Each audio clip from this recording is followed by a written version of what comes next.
case formulation and walk you through how to really diagram out a map that can show clients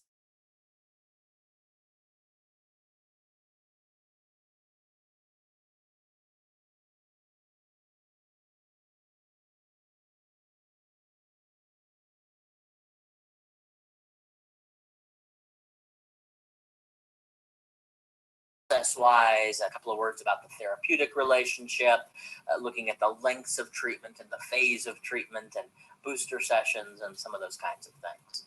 So that's where we're headed with our first 6 hours here on day one. All right. Having said all of that, let's go ahead and jump right into this. And I thought before we get into what we'll devote the majority of the time to, which is what is CBT, I thought we might spend a minute or two looking at what is not CBT. And I've started doing this recently because I attended a seminar not too long ago at a major university here, fairly recently, and the instructor gets up and the first words out of the instructor's mouth were, well, unlike cognitive therapy, which is only concerned with matters of the head, existential psychotherapy is concerned with matters of the heart and real human feelings. And it always annoys me when people say things like that, but it really did get me to thinking. I bet there are still some significant myths out there about CBT, and I think there are probably a lot of them. I will touch briefly on just a few here, and so here's the first one. The CBT only deals with matters of the head.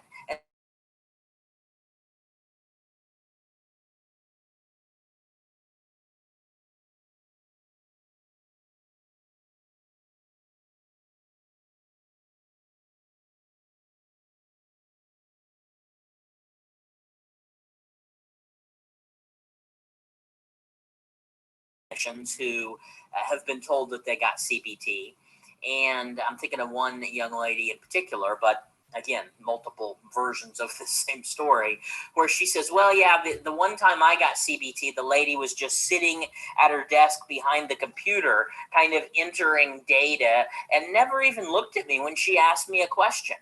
And it wasn't just the initial intake. She says, I've been to several therapists before, and I know they have to put in a lot of information in that first session, and I understand that with the intake, but she did that, I think I saw her 4 or 5 or 6 times. She did it the entire time. And so I just never felt like she cared about me or my feelings or what was going on with my life. And then, so I've heard that sort of a thing. Another thing that I've heard is people saying, well, I thought CBT was, somebody kind of gets up in your face and yells at you, and sort of this highly confrontational image of, I don't know, maybe a 12-step intervention, or maybe more of an Albert Ellis type of approach. If any of you knew Dr. Ellis when he was alive or attended one of his trainings, he was known for his confrontation of irrational thoughts, and sometimes even shock value as he did it.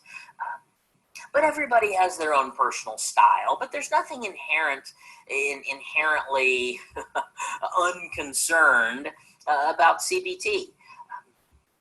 Most CBT practitioners are just as concerned with a person's feelings as non-CBT practitioners. We've just recognized, sort of come to the recognition, that the way to change a person's feelings, the way to modify those feelings, to regulate those emotions, to create more positive types of emotional experiences is primarily through one's thought life. And so it's just sort of a means to an end, but it doesn't have to be. CBT doesn't have to be this uncaring experience that I think a lot of people still believe that it is. So that's our myth number 1.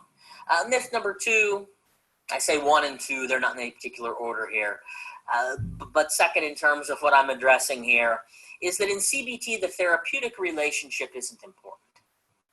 Now, in CBT, we don't see the therapeutic relationship as inherently therapeutic in and of itself. Now, there actually has been research that's shown that it's only after the client has gotten better that they have said, boy, that he or she sure was a nice clinician. I really did have a good rapport with them. I had a nice relationship with them. So I think there's something to be said for actually making progress helping clients get better as well. But this isn't to say that the therapeutic relationship isn't important. Again, I think CBT never held this belief, but I think perhaps in the face of, sort of in response to some of this criticism in recent years, maybe we've even gone sort of overboard to show that it is important. I attended a different training at a different university just a little while before the COVID hit, actually, and it was a full day training, and half the training, so the morning 3 hours, was devoted to nothing but the therapeutic relationship and developing a rapport and developing a therapeutic alliance. And how do you do that? I mean, what are some ways to build a relationship with people? What are some connecting skills? This is called intermediate level cognitive therapy. You never know what these labels mean. But I mean, just very basic, how do you treat a person with unconditional positive regard and ask about their hobbies and see what they do for fun and be genuinely concerned about their life and some of these kinds of things. Let's role play how to ask, what do you do for fun? Let's role play how do you screw up a therapeutic relationship? How do you create what they call a rupture in the therapeutic alliance? Here, let's role play. What are some things you could say that would really rub somebody the wrong way? And then let's look at how can we repair that rupture in the therapeutic alliance, which are all important things. I don't mean to be poking fun at it. But I mean, it just seemed a little bit basic for intermediate level trainers to, but we do know that the relationship is very important. The relationship also, maybe this is first and foremost, at least in my mind, we have to establish a solid relationship with clients in order for them to decide that they want to stay in treatment. When they look at things like treatment dropout rates and things of this nature, the relationship with the clinician plays a big role in almost all of those studies. So, which you wouldn't think you need studies to prove this, but it certainly makes sense at the common sense level. The more somebody likes us, the more they connect with us, the more they relate with us, the more likely it is that they're going to stay in treatment with us. And so getting that initial attachment, that initial connection, really does go a long way towards eliminating, maybe not completely eliminating, but significantly decreasing the likelihood of treatment dropouts down the road. So we know that the therapeutic relationship is important. Here's another one I've heard multiple times. Well, CBT is helpful for simplistic problems, but to treat more serious conditions, you really need a more complex approach. I actually had a professor that sort of a co-faculty member of mine that with the counseling clinic there affiliated with the school would say, all right, well now for these referrals, you can't have CBT and you can't have solution focused. You have to have something more complex. You have to have something that goes into more depth with this particular person. And I think as I talk to people, there are a number of clinicians that really hold this belief. But when you think of, when you think of difficult cases or difficult, complex diagnoses, what do you think of? A lot of people think of personality disorders, or maybe OCD comes up as difficult to treat, or more complex trauma, cases where more complex trauma is involved, or things of this nature. But then when you go and you look at the research of the most empirically supported forms of treatment, psychotic disorders oftentimes comes up. I left that one out, schizophrenia and other psychotic disorders. But when you look at the evidence,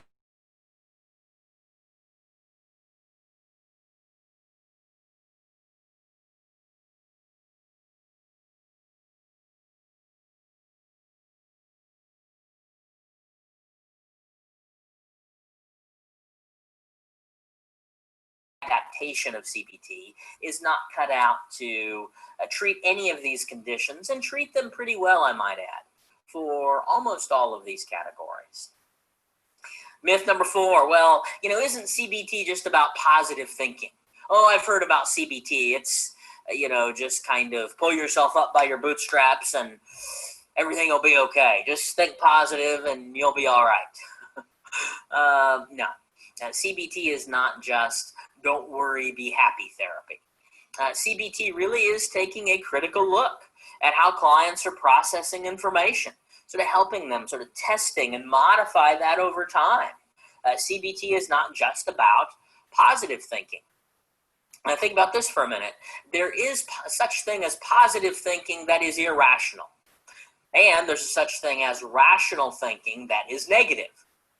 Okay? I actually worked with a gentleman not too long ago, and probably this is why this sticks out in my mind, two different people. And the first one was a gentleman who, he was in his late 20s, and his grandfather was in a nursing home, and he was, according to the doctor, he was passing away.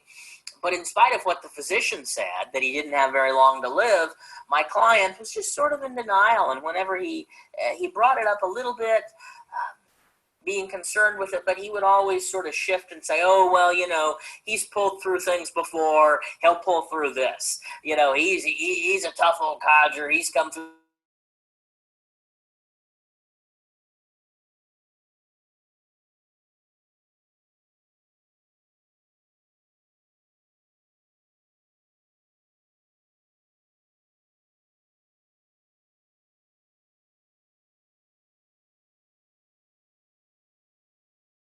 His grandfather, and sure enough, 2 or 3 months into this, his grandfather passed away, and now this young man is left with these regrets that he didn't go spend more time with him during his final months. And again, I think I remember him so vividly because I contrast it with another young lady who actually, it was her aunt who was passing away, and I was seeing them at the same time, and she approached it very, very differently, just really accepting that this is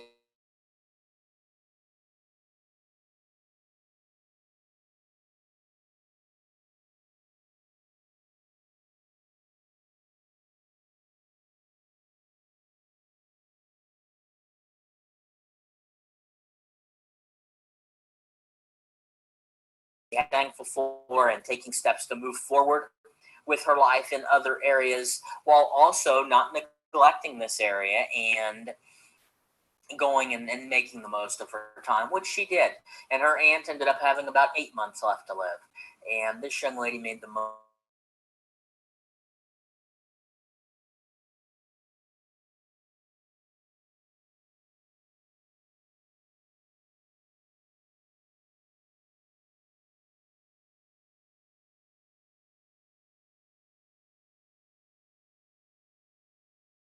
on.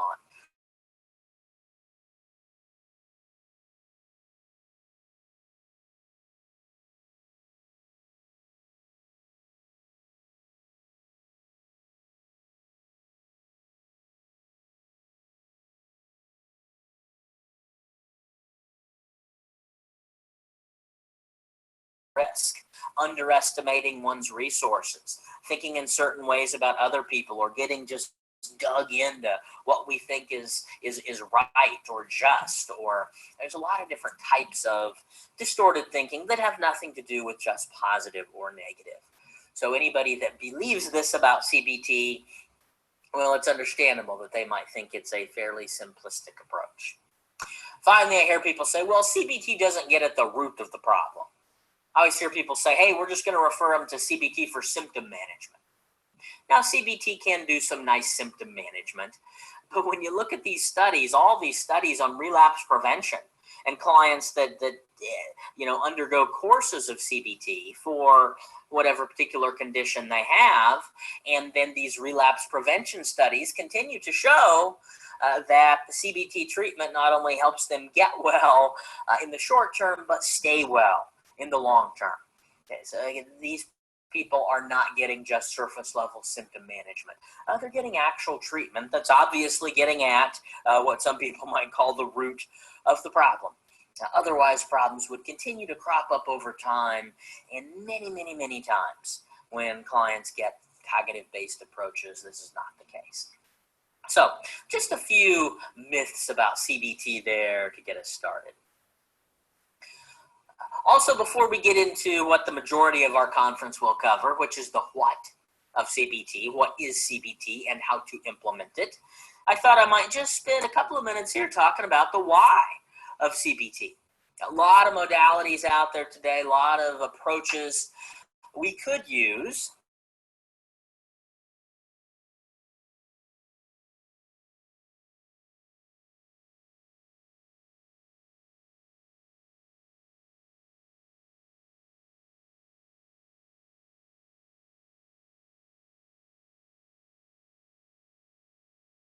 First of all, it's very easy for clients to understand for the most part, and it's very easy for professionals to teach as well.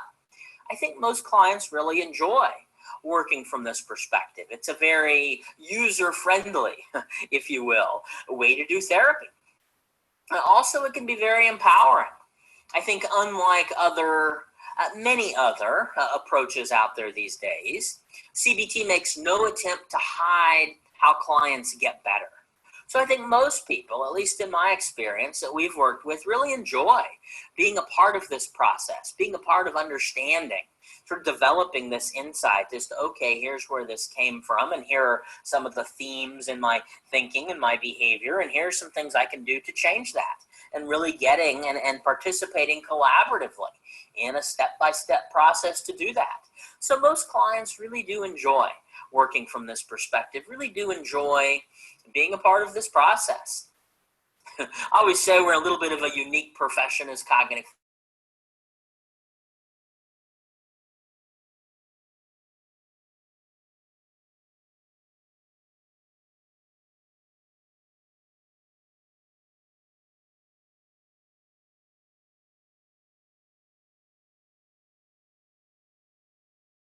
So I guess in that sense, CBT is inherently, again, a relapse prevention form of treatment, teaching clients the skills that they'll need at each point along the way to be successful once they're done with us, so they don't have to be in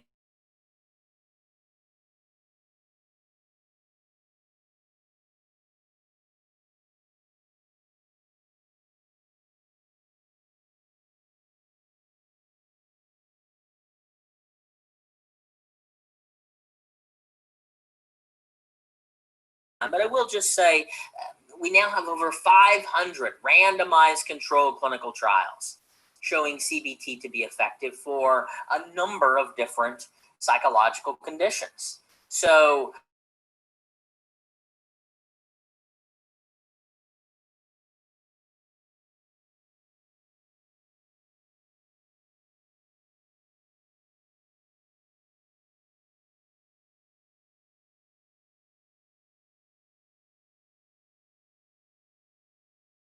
over and over again to be helpful for helping the majority of clients that come walking through your door. I think at this point it's safe to say that you definitely will be. Obviously, different bodies have different standards for what they consider evidence-based. But when you look into this, a lot of these treatments that say studies show have one study or two studies, and they're not randomized and they're not controlled. And so 500, over 500 by now, randomized controlled clinical trials. We know that by and large CBT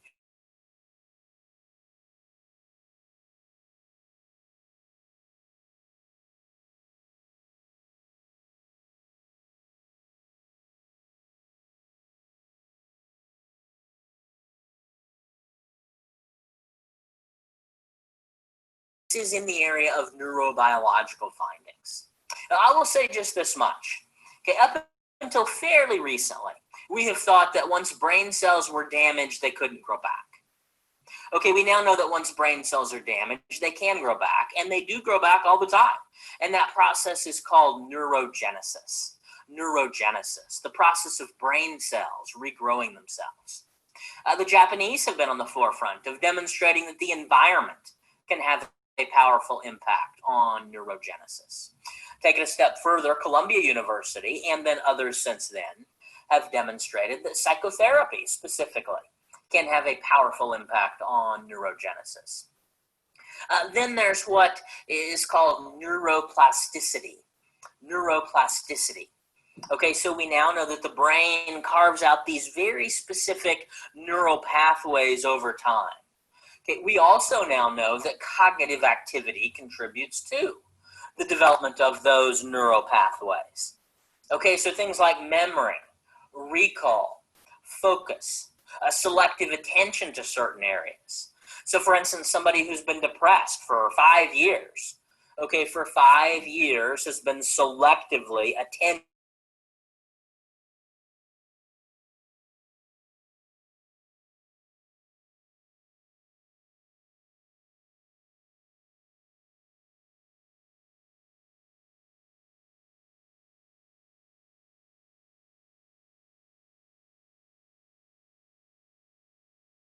in new ways and incorporating new evidence about those experiences. Well, then we can really get them to start to carve out these new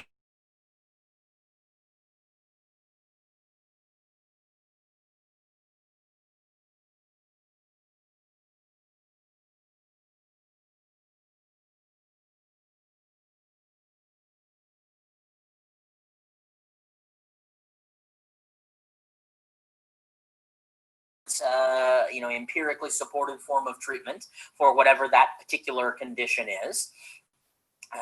Then do neuroimaging post-treatment.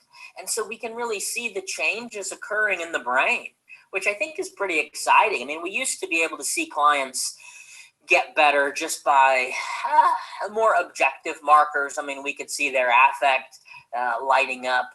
We could see things like increased activity levels. We could hear self-report. We could see things of this nature. But we can now not only see those markers, but we can also see changes in the client's brain. So yeah, I think it's really going to be pretty exciting what we find out, even over the course of the next 10 years or so. I attended a conference, that's been a couple of years ago at this point, specifically on frontiers in neuroscience, and heard a number of presenters talking about things like, using some of these findings in the future to do things like modify stimulus environments to alter gene expression and some of these kinds of application. So I just think it'd be pretty exciting to see what we find out in the upcoming years as researchers learn more about these neurobiological correlates. I mean, for every behavioral or cognitive change that we make in clients, there are very specific changes to different regions of the brain. And so as we learn more about those specific connections, I just think it's some pretty exciting stuff anyway.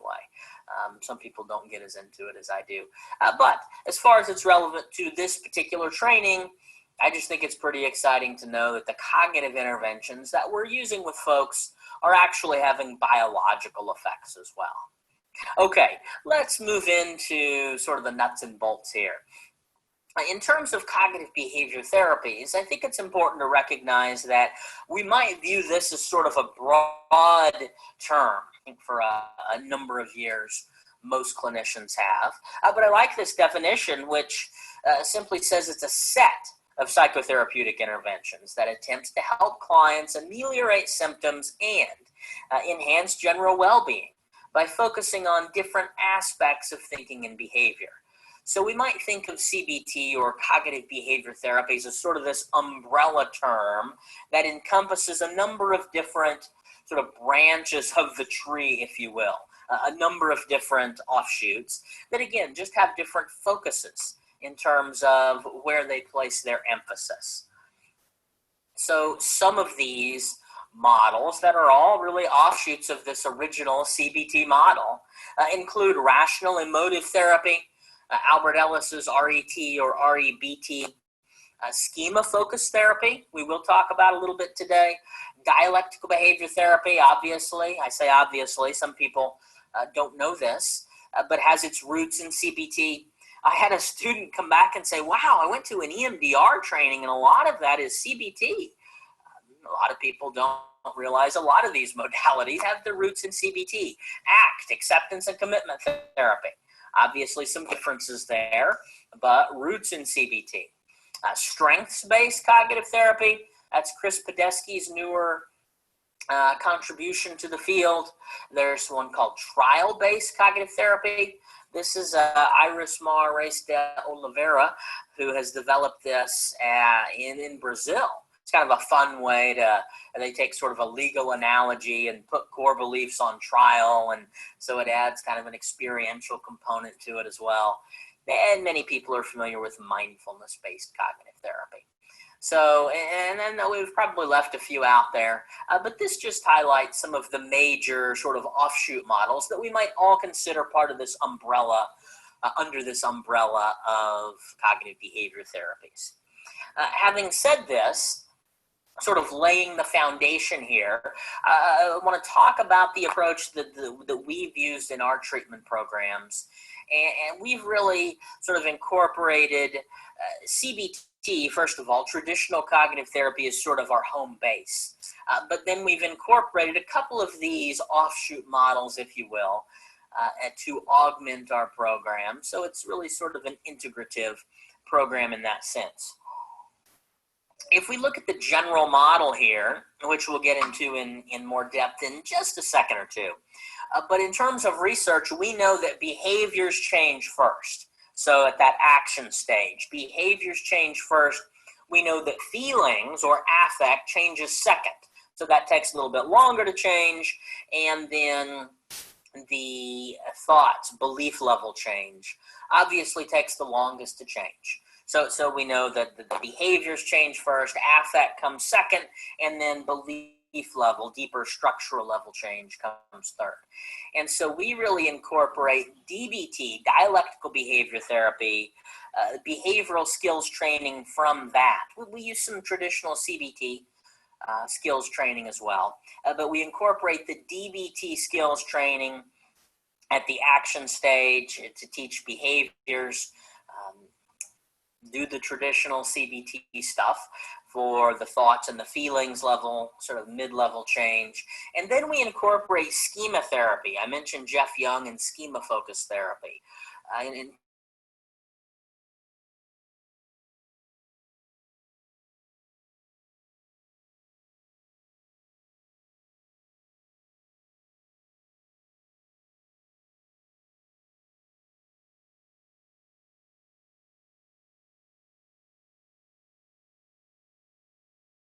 that we do integrate here. And we're going to start with DBT, dialectical behavior therapy.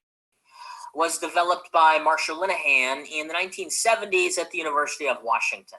And she really set out to develop a method of treating a group of folks that she called at the time the most miserable people on the face of the planet. I've since heard her say she's changed her belief. She no longer believes those people have to be the most miserable people on the face of the planet. And actually, I've heard her now say she won't even let her clients use the term suffer, sort of feeding this notion that you have to suffer if you have some of these more complex or more emotionally painful conditions. But she did set out to develop a method of treating a group of folks that she called at the time chronically suicidal women. Chronically suicidal women. Those of you that know your DSM history know that DSM-3 first came out in 1980. Okay, so that's the first year we officially had the term borderline personality disorder. Linehan would say she didn't even know that term existed until about that time. And she just recognized then, 95% of these chronically suicidal women that I'm working with happen to qualify for this borderline thing. So DBT, as most of you are likely aware, was originally developed to treat this population specifically. However,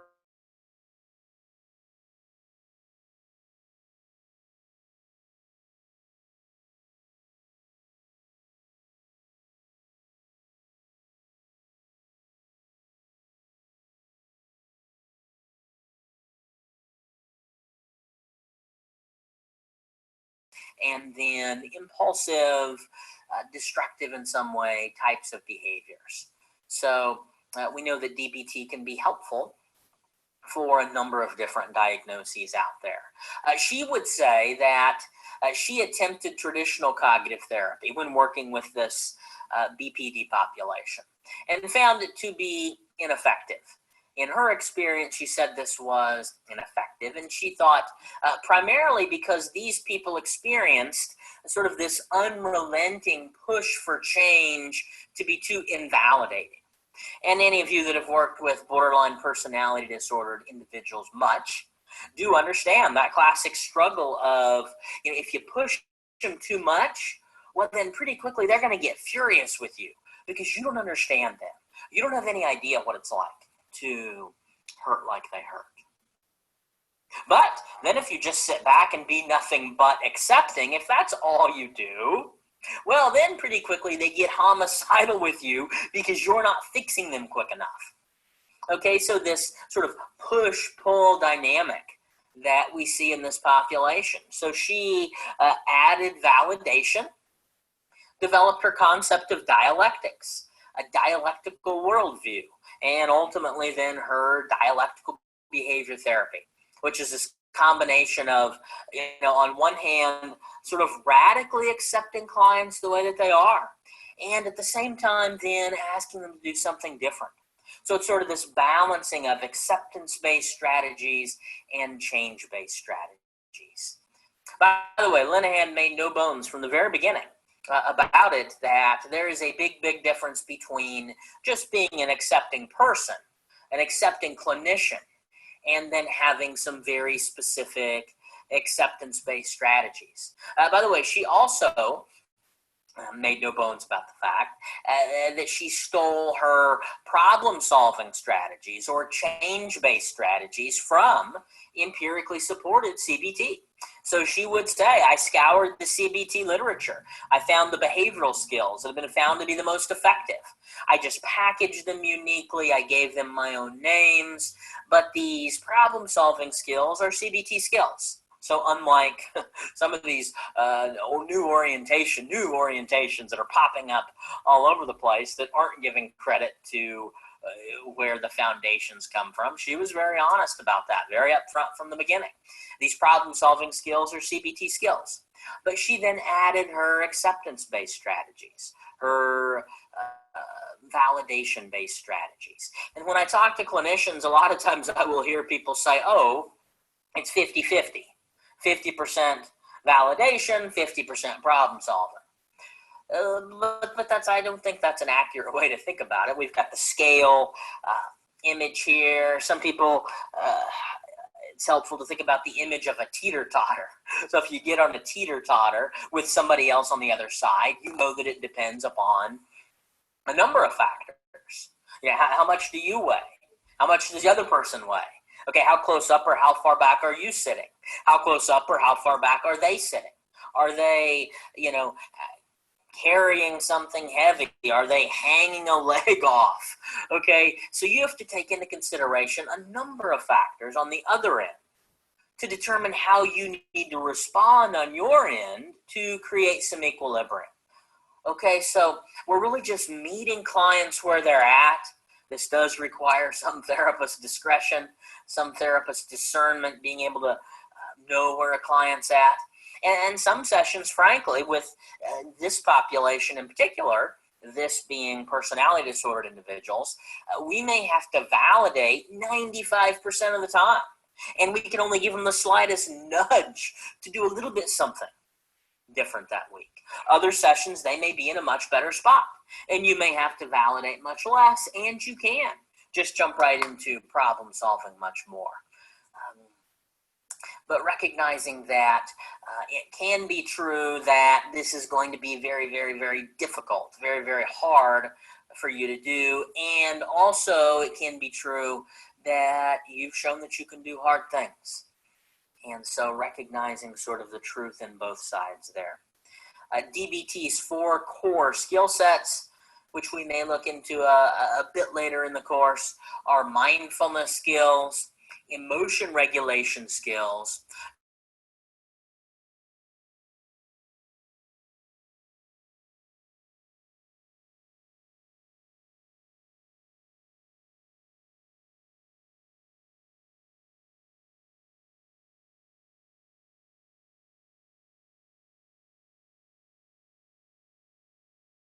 whoa, what about Albert Ellis? I kind of thought Albert Ellis was the father of cognitive therapy.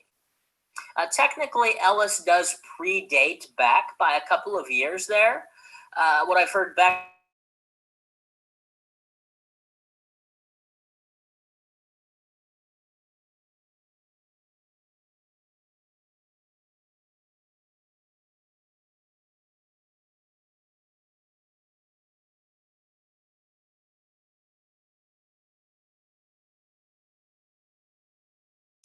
still is, by the way, a medical doctor. By the way, as of this teaching, as of this recording, I believe his birthday is this week, actually, and he's turning 99 years old. 99 years old.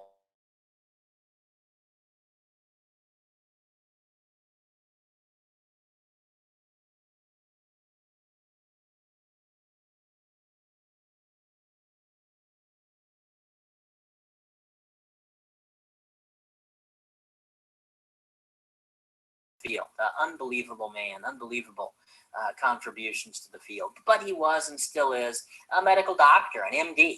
So I think from the very beginning, he was, deeply entrenched in the medical community from the very beginning.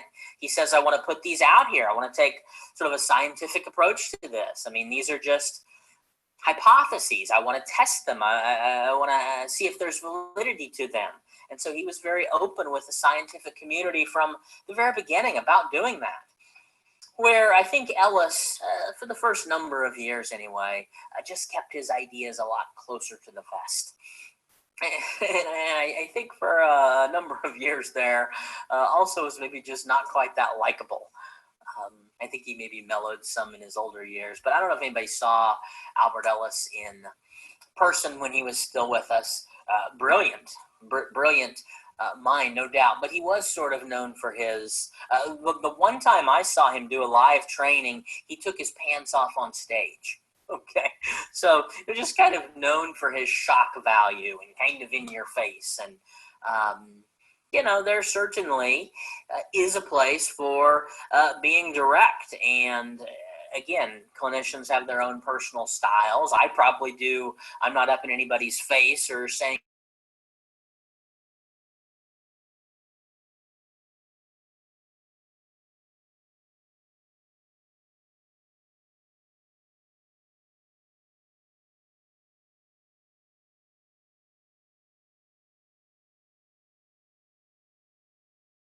contributions to the field.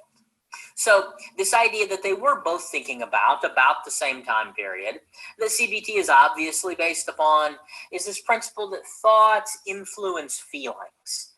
And so when we first talk with clients about this, a lot of clients will say things like, duh, it's kind of a no-brainer. But you got to remember when this was, late 1950s, early 1960s, when all this is coming about, psychodynamic approaches ruled the psychological landscape. So really, Dr. Beck, Dr. Ellis, I mean, these people were sort of rebels in a sense.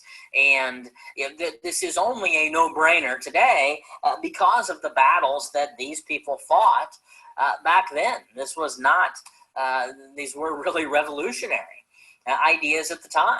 So the simplified linear version of the general cognitive model looks a little something like this. Okay, so we have events in life based upon how we process those events or think about those events or interpret those events. Our processing influences our feelings influence our actions, and our actions influence our results. Now, this might be a principle that DBT, dialectical behavior therapy, did a little better job of emphasizing, but that's simply that even though feelings often influence actions, it doesn't mean they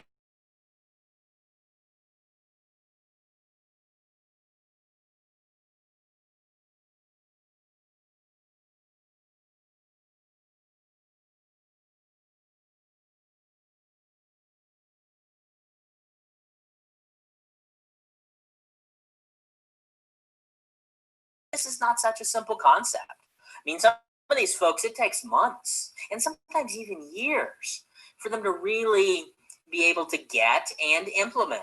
Okay, this idea that just because I have these intense feelings doesn't mean I have to act upon them, or vice versa.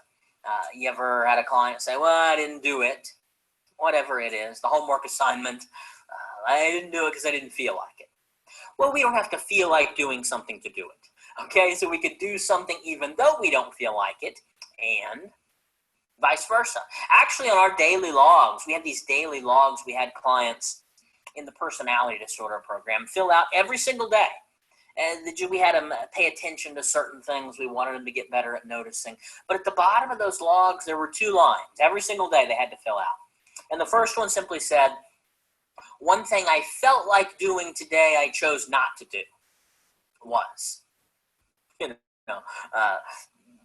cuss out my partner,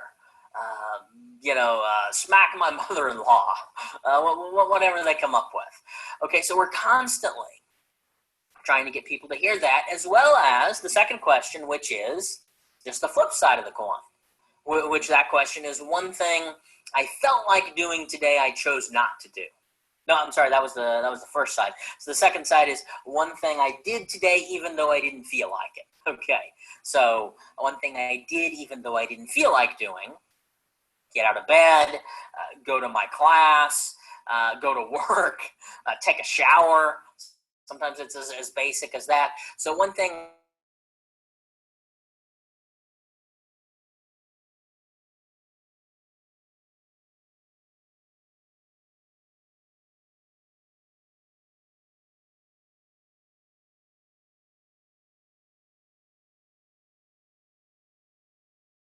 also in this model was originally developed, I think this term event always referred to an environmental event, something that happens in life.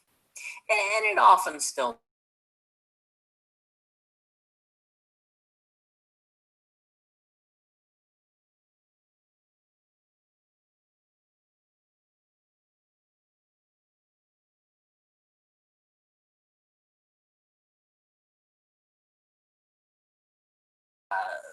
we'll talk about this more tomorrow or in day 2, whenever you view that, specifically when we get into the cognitive model of panic.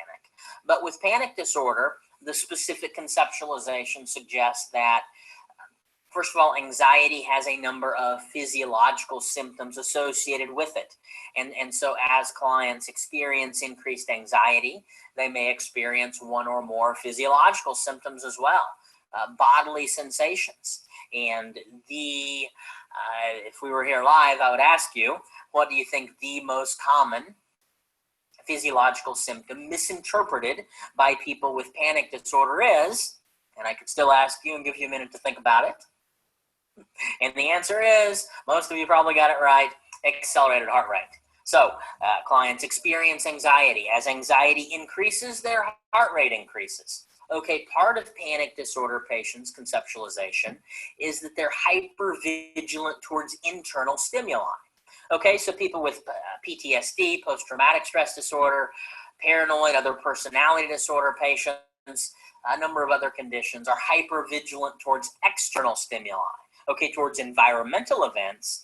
Clients with panic disorder, health anxiety, other related disorders are hyper-vigilant towards internal stimuli. Okay, so they're going to notice that increased heart rate a heck of a lot quicker than the rest of it.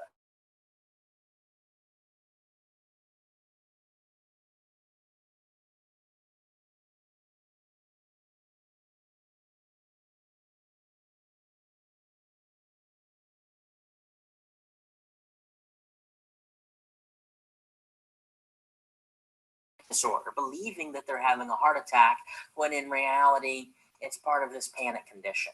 So panic disorder, specific treatment then would look at misinterpretation of the bodily symptoms.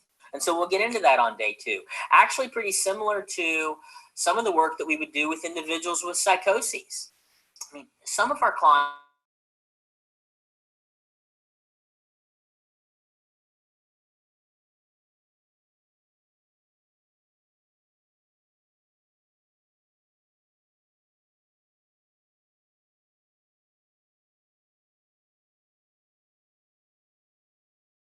don't have another one, and some of them, most of them have a reduction, but there are clients that are completely medication resistant as well. So some of them may not even have a reduction in the hallucinations. But if we think of the hallucinations at the event stage or the trigger, some people prefer that term, trigger, as we can get them to then think about the hallucinations in a different way and relate to them differently. We take them through this 3-step process.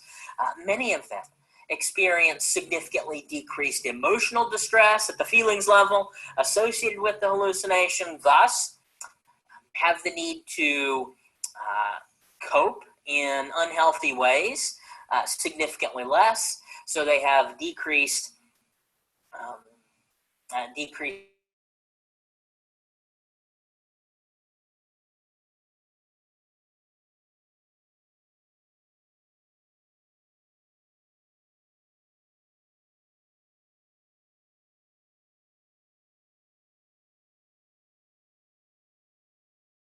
number of hallucinations as they'd like. So those are 2 examples of what we might call internal stimulus models, where the trigger or the stimulus is internal as opposed to environmental.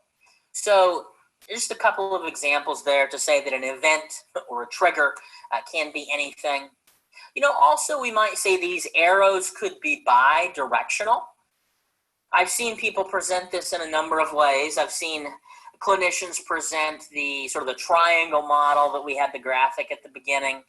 And I think that's a good way to, it's an okay way to start with clients. Actually, with some clients, especially maybe younger kids, maybe for clients that have processing difficulties, maybe you just stick with that triangle.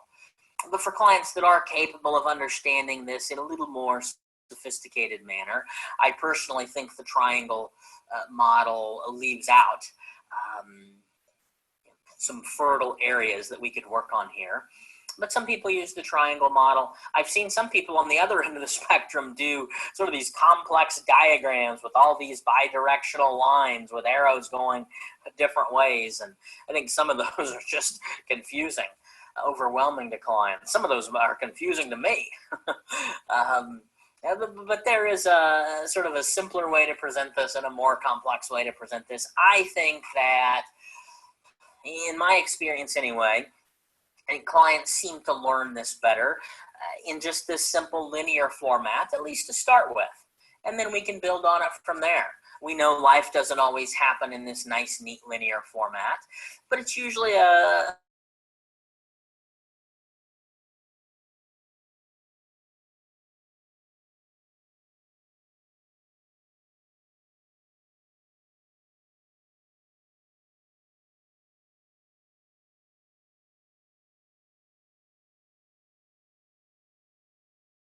thoughts about any point in this sequence. Okay, so we can have thoughts about feelings. Maybe you've heard the term emotional schema in some of the textbooks or recent literature. Bob Leahy has a relatively new book out on emotional schema therapy. Thoughts about feelings. It's really mostly what we're talking about there. They did a survey of, I want to say it was 100, don't hold me to that, but depressed individuals. And they asked them essentially the question, they said, okay, you're going to be as depressed as you could possibly be for the next month. Okay, but then after that, you're going to feel a heck of a lot better. Okay, almost all of them said they'd sign up for it. Why? Yeah, because it's that the experience of being depressed isn't that intolerable in and of itself. Okay, but it's the belief that it's never going to get better. The belief that they're never going to come out of it. Okay, so the belief that it's never going to end. They're going to be like this way forever. And so in that case, it's the thoughts about the duration of the emotion. So how long is it going to last? A lot of personality disordered individuals have emotional schemas along the lines of, it is just unacceptable for me to have to tolerate intense emotions. Okay, thus Linehan's distress tolerance techniques. She has an entire module devoted to tolerating intense feelings. rather than just acting impulsively when feelings get intense to regulate the emotion, but at the same time then creating some sort of problematic result, some sort of harmful consequence. So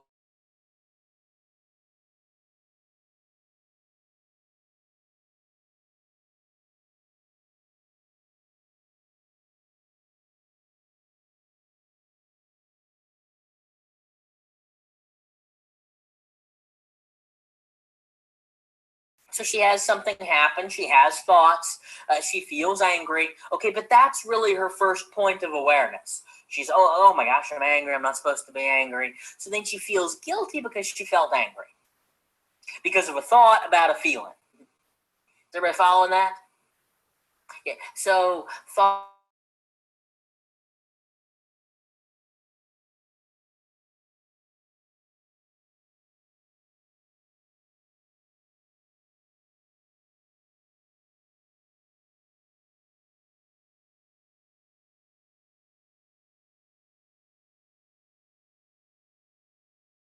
action stage of our sequence. Okay, so on one hand, identifying, targeting, extinguishing certain behaviors. On the other hand, then skills training.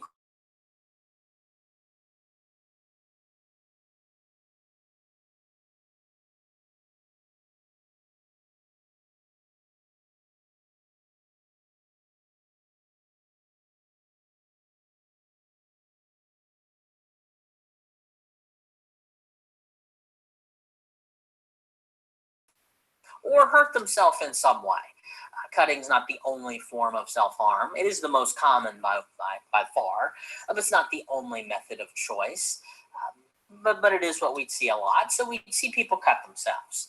Okay, what do most? Any of you that have worked with individuals with BPD, what do most? Not all, okay, but most people with BPD.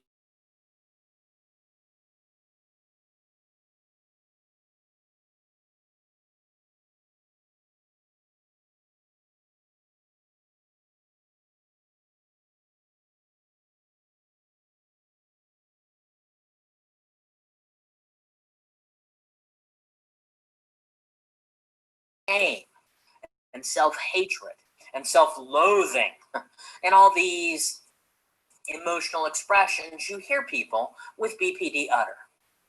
Okay, that's an extreme example. It's a client with BPD. That principle is true across the board, by the way. I mean, anytime any of us does something that's in some way mean or hurtful or wrong or ineffective or whatever. Okay, well then afterwards we get to have thoughts about that, and we experience feelings of regret or remorse or conviction, unless you have antisocial personality disorder. If you have antisocial personality disorder, you don't have those thoughts and feelings, but most people have those thoughts and those feelings. And then on the flip side, by the way, that when we do something that's nice or right or helpful or adaptive, well, then we get to sort of pat ourselves on our back with our thoughts and feel good about ourselves for what we just did. I mean, that's how we develop a sense of mastery or competence or confidence or what clients call self-esteem. I mean, self-esteem doesn't just come out of thin air. We have to have admirable qualities about ourselves or be able to do things well and then be able to recognize that, be able to give ourselves credit for that, be able to see that in ourselves. And how do we do that? Okay, with our thoughts. By the way, it's why those affirmation lists are just useless for people with personality disorders. I am kind, I am nice, I am wonderful. Because they got these thoughts over here going, no, you're not, no, you're not, no, you're not.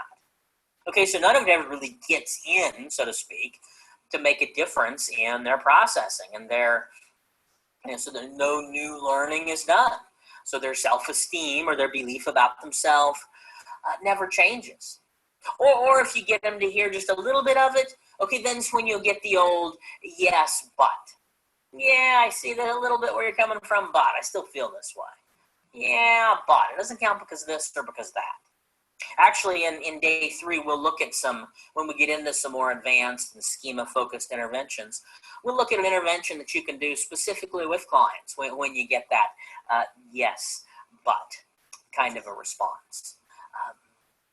So we need them to be able to internalize that new information, thoughts about behavior. And really, it's one of the big differences. You may hear me stress this several times throughout the course of the training, the difference between symptom management and actual treatment. To get at that deeper level, thoughts about those behaviors, very, very important that you get at that level. Because, I mean, most people with low self-esteem don't have low self-esteem because they don't have any gifts, strengths, or talents. I mean, most people with low self-esteem have low self-esteem because they're not able to recognize, not able to see in themselves and give themselves credit for the gifts, strengths, and talents that they already have. So it's usually a cognitive problem. It's not an actual skills deficit problem. So we'll talk about the differences and how we need to respond if it is one versus if it is the other throughout the course of the training. Thoughts about behavior, very, very important if we're going to help clients create this deeper level, long-lasting change. We can also have thoughts about results, thoughts about our circumstances. We had a guy, I'm sure a number of guys and women for that matter, but this one guy that always sticks out in my mind that he really didn't have much remorse. He was in our chemical dependency addictions intensive outpatient program. He didn't have much remorse over what he'd done, but he's just not too happy about the fact that he's on probation. Okay, so thoughts about his consequences. We can have thoughts about thoughts. When we first talk with clients about this, some of them say, well, that sounds a little bit weird. But that really is the basis of mindfulness, ACT, acceptance and commitment therapy. Any of the, what you may hear called the metacognitive therapies, Adrian Wells. You may hear the term third wave cognitive approaches. They all have their different nuances.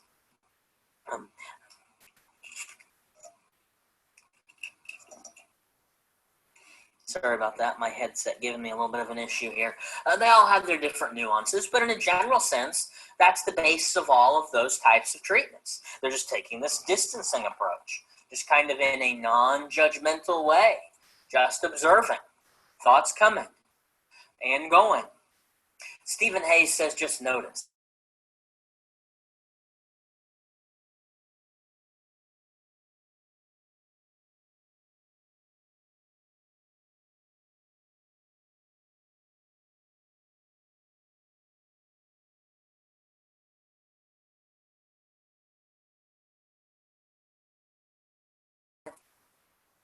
I actually saw a bumper sticker one time that said, don't believe everything you think. That's really sort of a metacognitive type of message there. But there's different mindfulness exercises that we can do. We may walk you through one here a little bit later in the training. There's different types of mindfulness even. There's compassion-focused mindfulness. There's mindfulness of the body. So we may have people just pay attention to, their breath, for instance, coming in and going out of their body.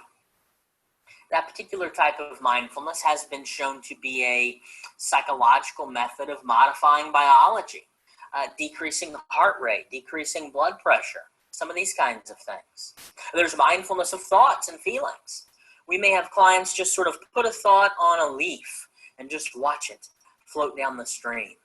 Put a thought on a cloud and just watch it float away. We have clients literally do this, and then some just visualize it, but maybe go out and build a campfire and write these harmful thoughts or memories on a sheet of paper and throw it into the campfire and just watch the ashes as it sort of disintegrates into the environment. Watch it go away. And after clients have done these kind of ceremonies, then they just have that visual that sticks with them. When they have this kind of thought, they just kind of picture it back in that, grab it, throw it in the fire, in the campfire, and just watch it disintegrate into the atmosphere. So there's a number of these different strategies and types of approaches, but they're all about the processing rather than the content. Okay, so traditional cognitive restructuring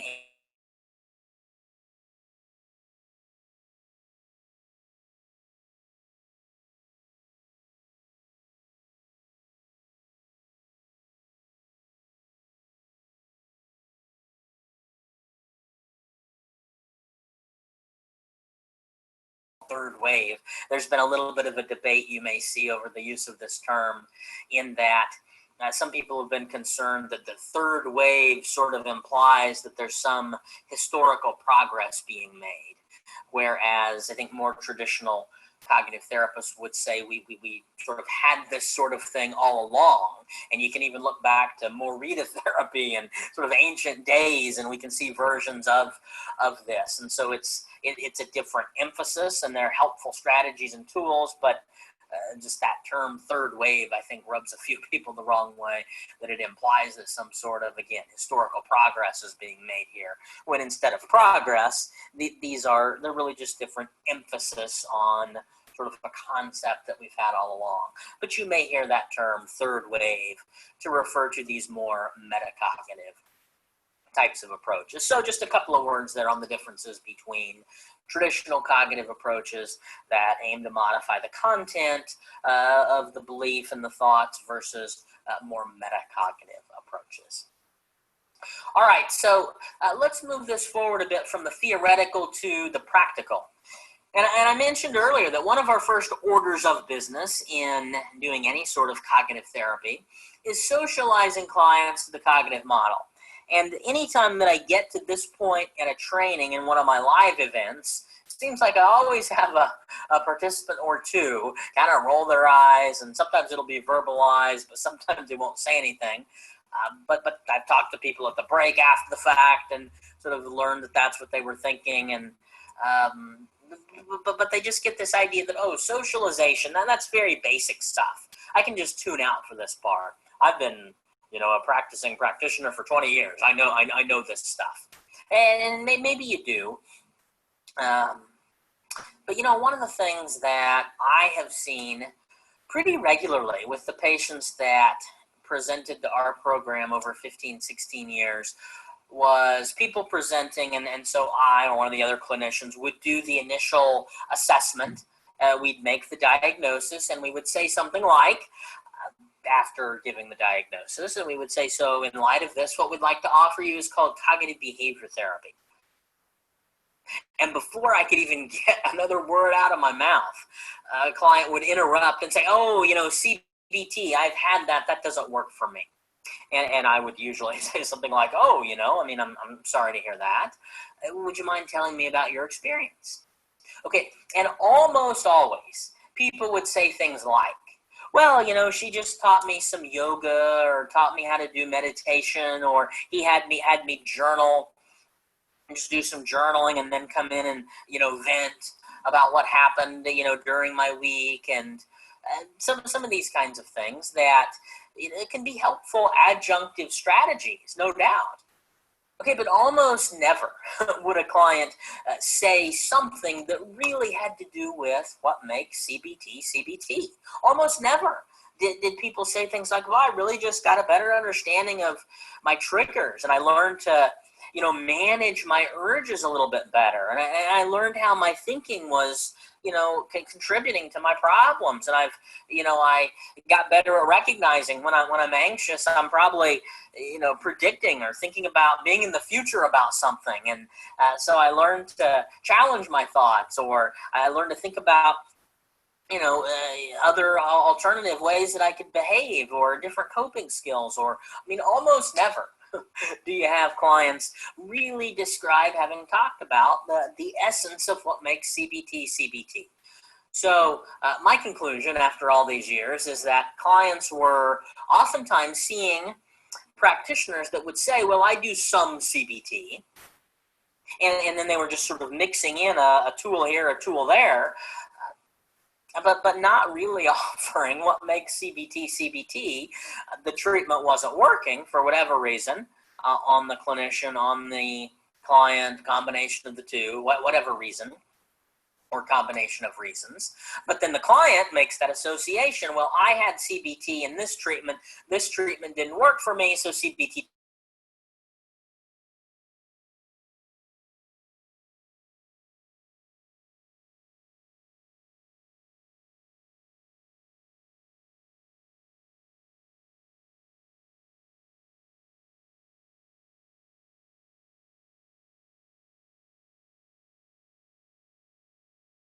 In a way that they really get it, in a way that they really buy in, and that they know what they're getting. Certainly we can and should approach clients differently based upon what they're going through and their particular makeup and intellectual level and developmental and where they're at in a number of areas. We need to be able to apply CBT flexibly. I'm not on the extreme end in terms of adherency and fidelity to the model, but you have to have enough of that. Who knows where you draw the line exactly, because you do have to be flexible, but you got to have enough of that you don't water it down so much that it really loses what the components that make CBT effective. And so that's just become a real passion of mine. Occasionally I'll get on a soapbox about that, but this also I think is really the time that we get clients to buy in. Well, I'll have intern therapists would say over and over, gosh, I'm seeing my client 2 or 3 times and they're not coming back. And so in terms of client dropout rate, anything that we can do to get them to buy in, things we can do to elicit that client buy-in from an early stage, really, really important. And so this is where we do it. And so we might ask very simple questions like, which comes first, a thought or a feeling? What do you think? And have a discussion. If you're doing that in group, oftentimes you'll get different responses and can have a pretty lively discussion because, as likely you all are aware, 50% of the population or so is going to say feelings. And it is true that they experience the feeling first. 50% of the population that's a little more analytically based, a little more analytical in nature are going to say thoughts. And so we can have discussions about this. We can talk about it. I always get up and write on the dry erase board, give specific examples. So we can just talk about the relationship between thoughts and feelings. We can ask questions like, what is the difference between a thought and a feeling? A lot of clients don't know just that basic difference between a thought and a feeling. Had a lady come into a group and make the comment. She says, she sits down, she's kind of worked up. She says, well, I just felt like if I loaned my daughter the car keys, she was going to go out and, I felt like she'd hook up with some bad friends, and I felt like she'd maybe wreck the car. I felt like she'd get a parking ticket or I felt like she'd get in some kind of trouble, and I felt like she'd violate her curfew, and I felt like she'd get in a fight with her father, and I felt like. I mean, she didn't feel any of that. She thought all that. And because she thought all that, she felt out. Anxious, concerned, worried. Sure, some of those anxiety-related feelings. Or the young lady, that teenager that we were just working with last week that said, I felt like she was my best friend and I felt like she stabbed me in the back. Well, she didn't feel that. She thought that. Okay, and because she thought that, she felt out. She felt hurt or she felt betrayed. Yeah. So really helping clients kind of tease out what's the difference. We tell clients if it's a full sentence, it's a thought. If it's a phrase, okay, it's a thought. Okay, feelings are one word, expressions of emotion. Angry, sad, mad. They can be positive emotions, glad, happy, excited, frustrated, irritated, annoyed, agitated, whatever, expectant. But feelings are one word, expressions of emotion. And some people go, it's just semantics. It's not that big a deal.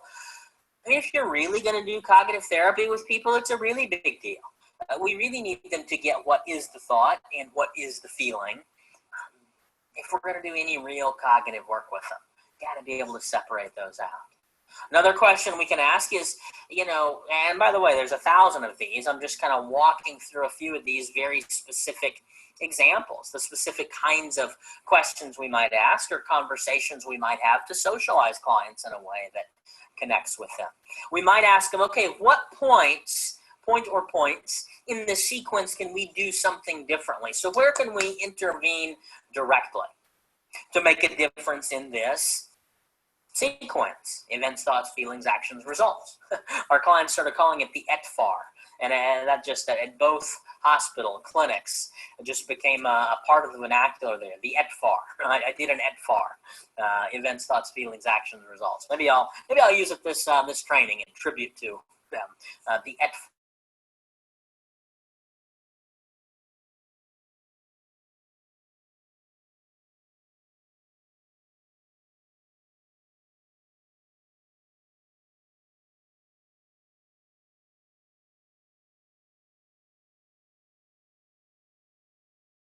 Different ideas about. But we want to get to the idea that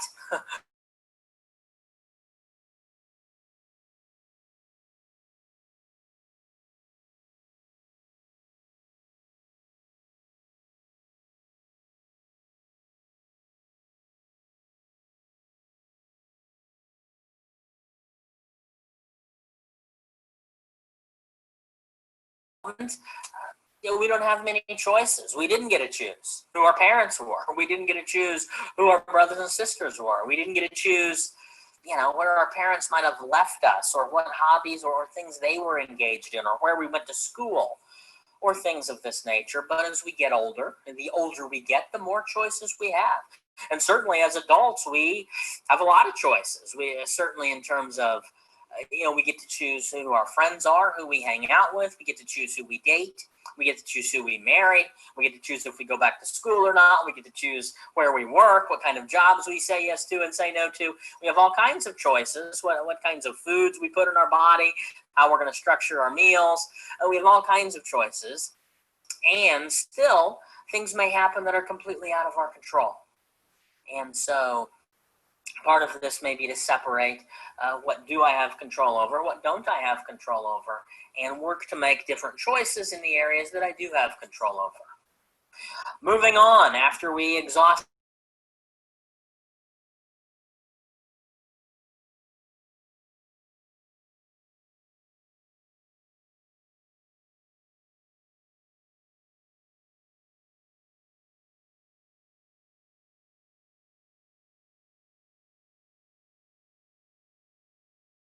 and say that we call these automatic thoughts. Some clients will call them colloquially the first thoughts. Sometimes I'll use that language with clients. I've even written it into some of our forms, the first thoughts. So we have these initial thoughts that we don't choose to have. We all have thoughts every day that we didn't choose to have. And by the way, sometimes we don't even know where they came from. Now, sometimes we know where they came from, but sometimes, you ever had a thought that you're like, oh my gosh, where the heck did that come from? Okay, so we all have these thoughts that just sort of pop into our heads that we didn't choose to have. And so there's where the no comes in. There's where the no answer is correct, and that we don't choose those thoughts. By the way, I hate to go on a tangent in the middle of a point here. Hopefully I'll remember to come back to it. But that is actually an irrational thought, a myth, if you will, that we have to work on dispelling with a lot of clients right off the bat. Some people have the belief that, well, I'll know I'm better when. I don't have this thought anymore. I'll know I'm better when.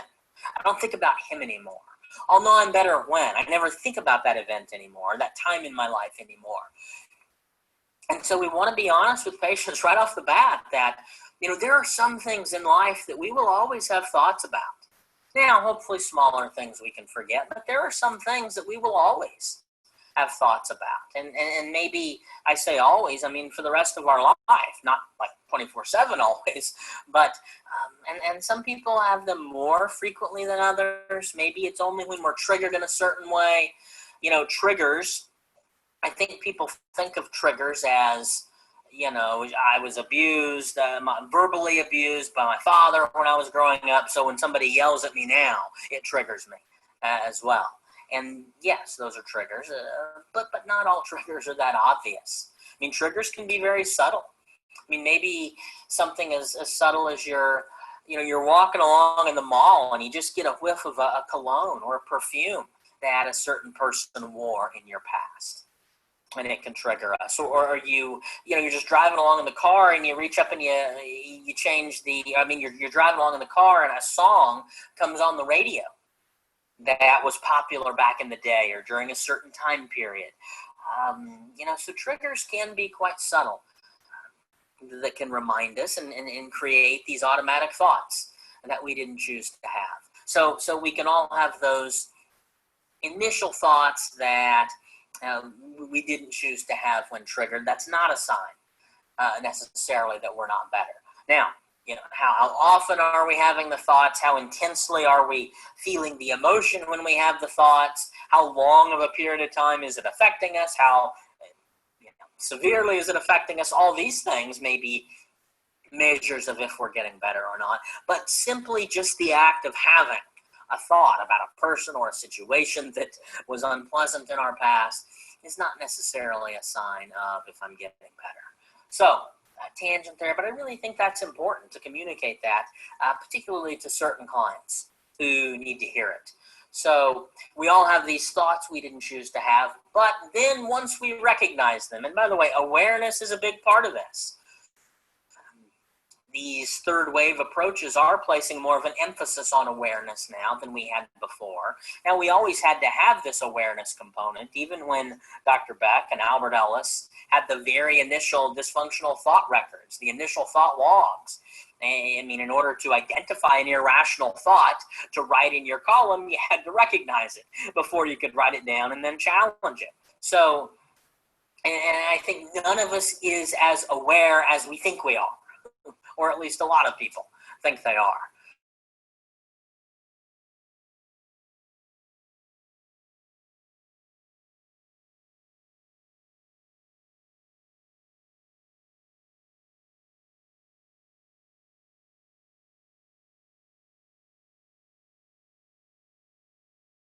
Step one and step two, you have to have the thought and then be aware of the thought. It's almost step one and two.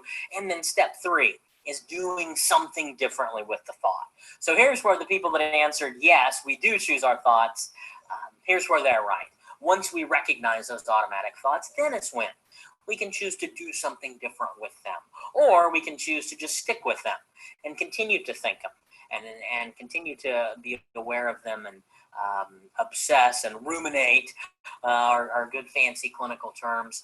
I had a client one time who was a pig farmer. Her husband was the pig farmer, but they lived on a pig farm, literally. And she would say, I would look out that back window of mine into the corral, and I would see the pigs out there wallowing in the mud.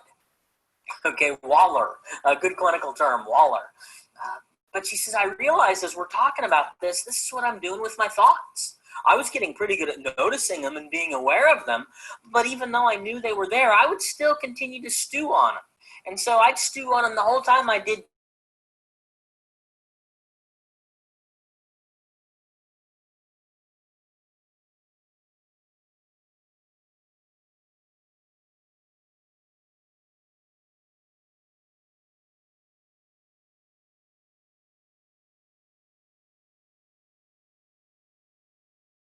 So some very specific things that we can do with them when we notice them. So I think it was Martin Luther that said, you can't stop a bird from landing on your head, but you can stop them from building a nest. Okay, so we can't change the thoughts we have, but once we have them, once they come, we can choose to do something different with them. Moving on to feelings. Do we choose our feelings? This one's usually a little bit more unanimous, but we can still have some pretty good discussion on this. But here's where I might have clients walk through an exercise or a visualization of some kind. I usually do a version or two at my trainings, but we could do sort of.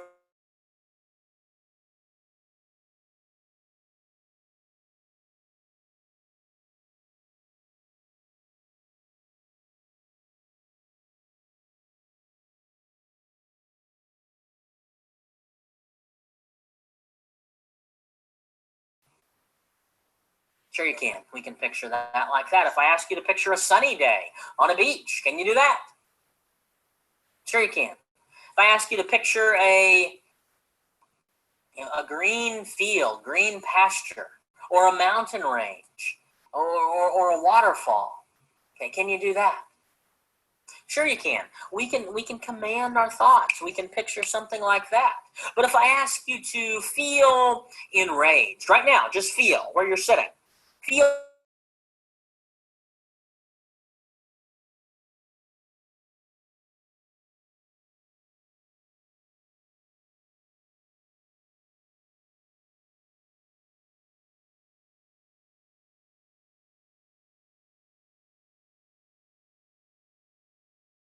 you were thinking about something else that had you there. Clients will often come to session angry. So if they come into session angry and you say, okay, just feel angry, can you do it? Well, yeah, they're going to say, yeah, sure I can. I'm already pissed. Okay? But most people say, no. But then I ask, because some people can get there pretty quickly.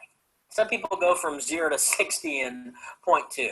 And so then we ask, what would it take to get you there?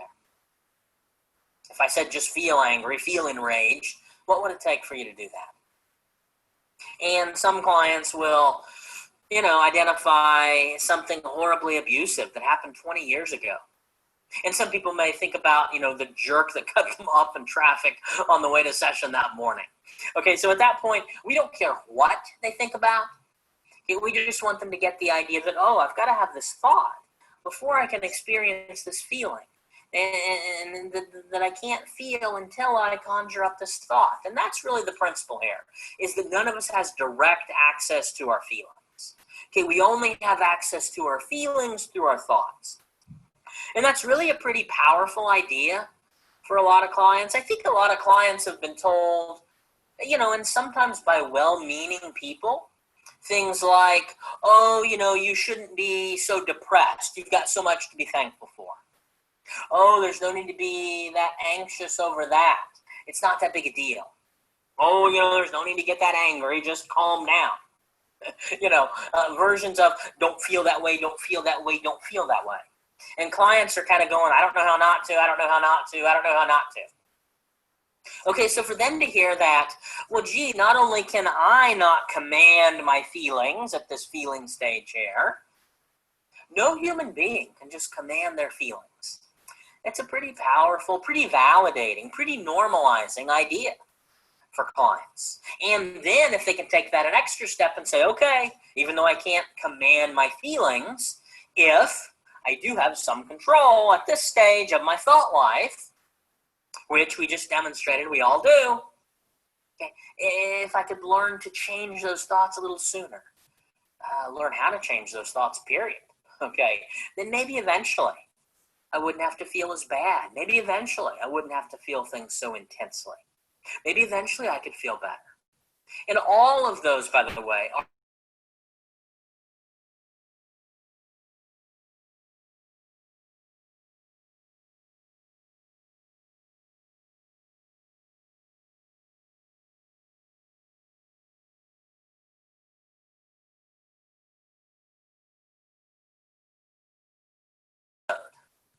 one of the criteria is hopelessness. If we look at the suicide literature, the emotion likely experienced prior to most completed, not attempted, by the way, but completed suicides, is hopelessness. So I think anything that we can do to instill hope from an early stage with each and every person is probably pretty important. And so we can really help them get to recognize that, boy, maybe I can do this. Maybe eventually I could feel better. Moving on, do we choose our actions? Usually we get less resistance on this one. Occasionally with some clients with personality disorders, certainly with adolescents, we can have a little bit more of this, no, I didn't choose to do it, or he made me do it, or answers of this nature. Now, sometimes you don't always have two good choices. We're not trying to suggest that. Sometimes it's the choice between an action that will have a consequence that's undesirable and an action and a choice between a different action that would have another consequence that's even less desirable. So sometimes Neither option is great, or sometimes there's more than two options, but there's always a choice. And so sometimes we need to, I'll usually ask the question, well, tell me one behavior. Just tell me one thing that you did that you didn't choose to do. And get them to thinking about this. And if it's a group, again, can have a pretty good discussion about this. And group members can challenge each other on these ideas. But you can also ask, okay, is there any other time that you were dissed that you chose not to haul off and deck the guy? As many times as you've been dissed in your life, you haven't hauled off and decked the guy every single time. What was different there? How did you do that those other times? If somebody else, pick somebody that they respect. If your mother were in this situation and the teacher would have said that to her, would she have responded in the exact same way? Oh, maybe not. So how did she do that? How could you do that? And so really trying to bring home this idea that, yeah, we always have a choice. We did. Now I have some people will say, oh, well, I was inebriated. I was messed up. Well, okay. So once you're in that state, you may not realize what you did, but you made choices along the way to get yourself into that state. So, the one actual clinical exception would probably be dissociation. We know some clients who dissociate, whether it's individuals with PTSD having flashbacks or other types of dissociation. We know that they do things without their awareness of doing so. So that's probably the one clinical exception, which is quite rare. But if you're dealing with a person who that is the case, then we certainly want to educate with that in mind. Results. Do we choose our results? And this is sort of a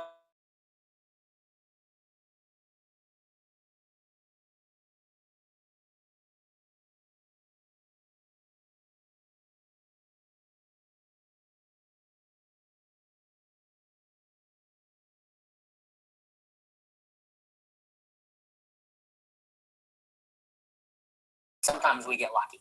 Sometimes we make bad choices and don't necessarily have to suffer consequences for it immediately. And sometimes we get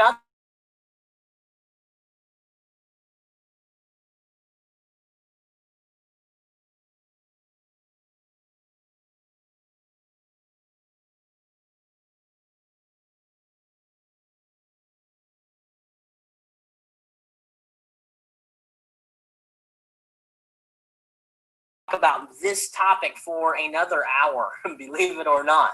I'm not going to do that now. I don't want to go too long on this.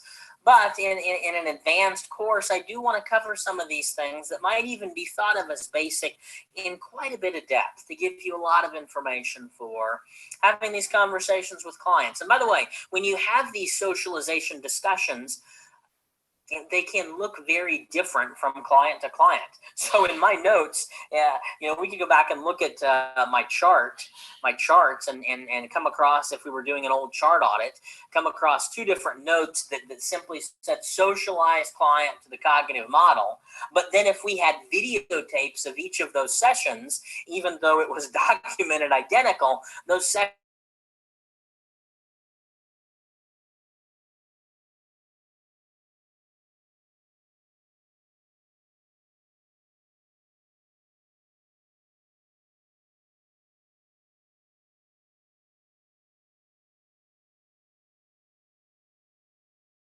in the homeless shelter who, couldn't read or write very well. And, these guys, they were asking all these kinds of questions. They wanted to know, is there literature behind this? What does the outcome data suggest?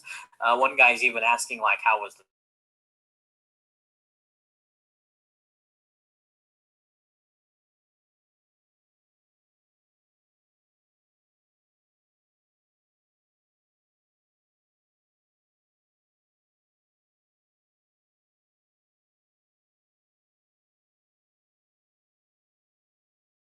what the client needs to hear, and going into this type of a conversation in as sophisticated or as basic. Sometimes we got to just take it off the top shelf and put it on the bottom shelf for folks, but in a way that really connects with them and meets them where they're at, and in a way that they leave thinking, hey, I get this. This might help me. I really see how this theory stuff applies to my life and how I can use this. And we want them to leave with that sense of hope. So just some examples of what these conversations might look like in terms of socializing clients to the cognitive model. Okay, let us move this forward a bit here. And we're going to look at the three different levels of cognition that we work with in cognitive therapy. So at the bottom, we have what are called core beliefs. Core beliefs are these deeply ingrained beliefs that we all have. Core beliefs are less conscious to most people most of the time. I say less conscious to most people most of the time. This really does underscore one of these significant differences between traditional personality disordered individual clients and then traditional, what we would call Axis 1 disordered patients. A lot of these patients, and I'll use the term patients sometimes, we work in hospital settings, but we all have these beliefs that we're getting ready to talk about. So for instance, a person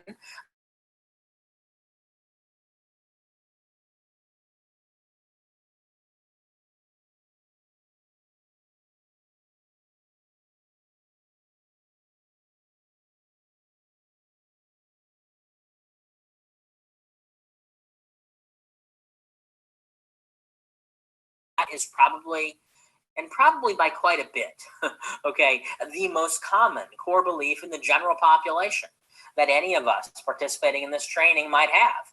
This belief that we're not good enough, even if it's just in one area. So maybe it's just in an academic area, or maybe it's just you have a wedding that you go to and they have a funeral, and you have a wedding that you go to.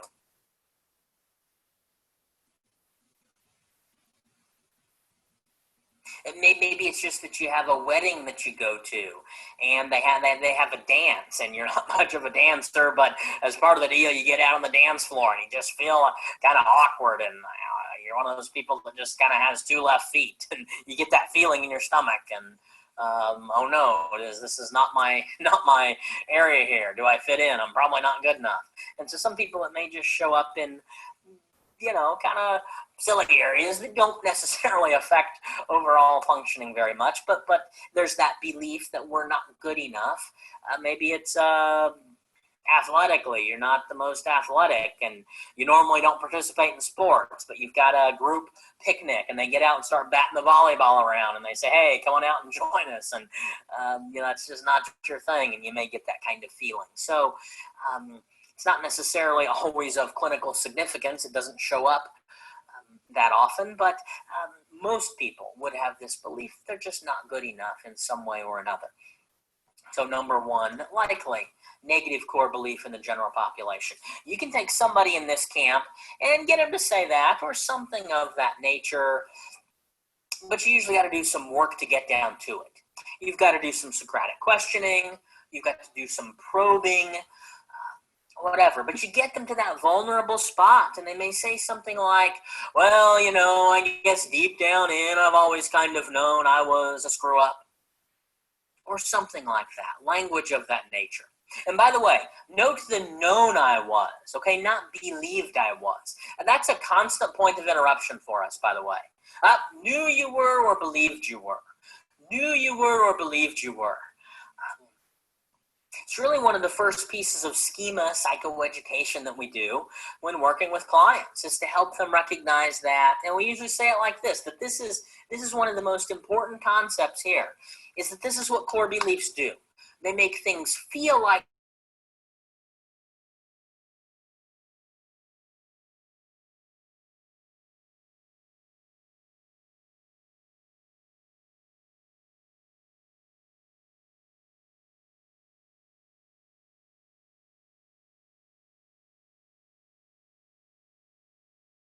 belief.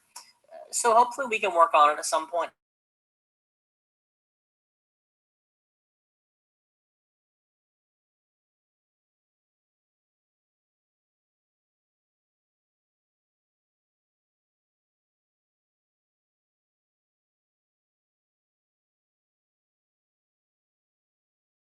axis 1 disorder type of problem, you got to do some work to get down to it. Now, with personality disordered individual, I mean, sometimes you don't even have to open your mouth. Sometimes I haven't even got my clipboard yet. I haven't even sat down, and someone will just blurt out, "I'm such an effing loser." Okay.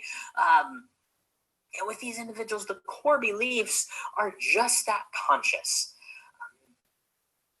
They're just ready to be blurted out there sometimes. You don't have to do any work to get down to it.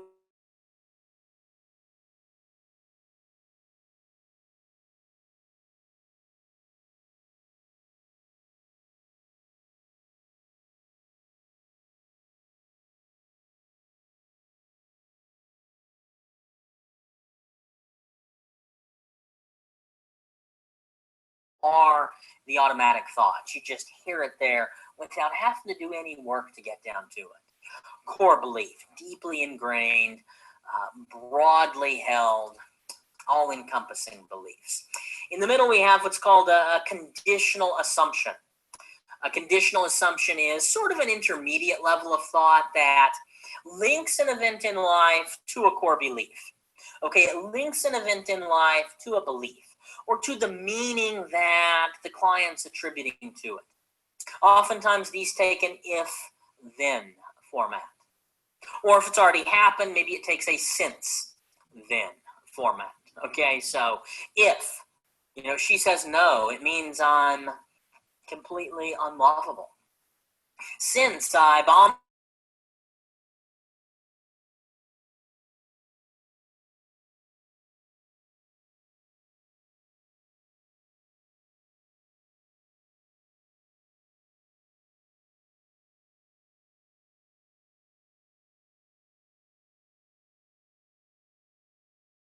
to it. We'll look at some examples in just a minute or two.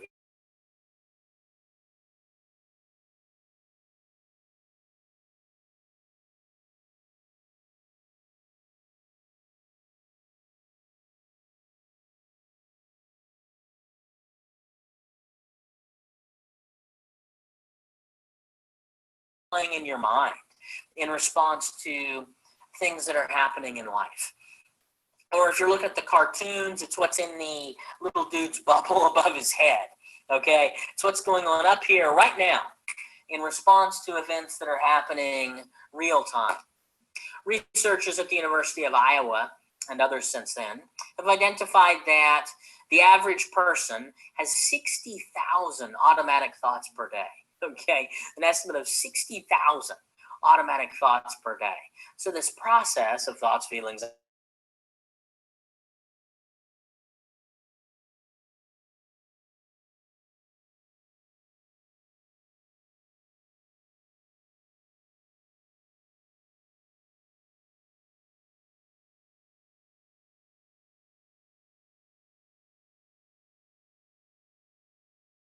something of that nature, they can say, okay, I see how, looking back on it, if I would have viewed that situation differently, and maybe I could have done some things different there.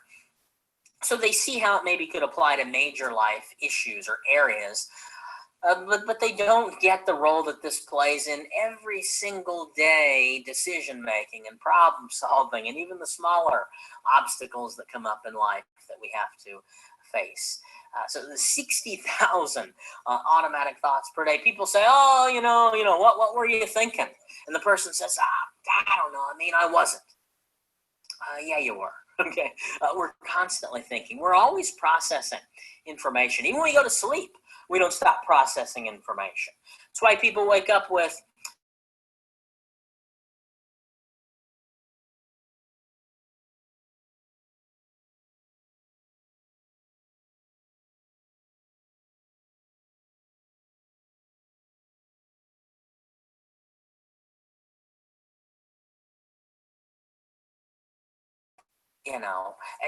insofar as it's even helpful to distinguish, technically, the belief is the content and the schema is the structure. Okay, if you care, the belief is the content, the schema is the structure. I don't necessarily think it's even helpful to distinguish. I will be using them interchangeably throughout the course of this training. CBT was based upon information processing theory, which asserts that we all have these beliefs or schemas that develop. So they're part of normal human development. We all have them. We all have more helpful ones or more adaptive ones. We all have less helpful ones or maladaptive ones. Beck identified that we have these beliefs in 3 different areas: beliefs about ourselves, beliefs about other people in particular, and beliefs about the world in general. I threw this slide in because I was running into people really all around the world that would hear the term schema or schema therapy and think this is some new age kind of a thing or some fad pop psychology kind of a concept. So I threw this in because I wanted people to hear there's nothing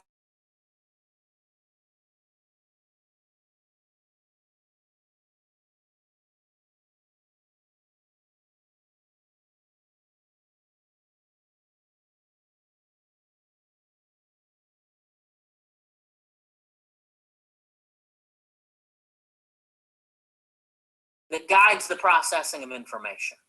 We try to use user-friendly terminology when working with clients, and I think most clients can relate with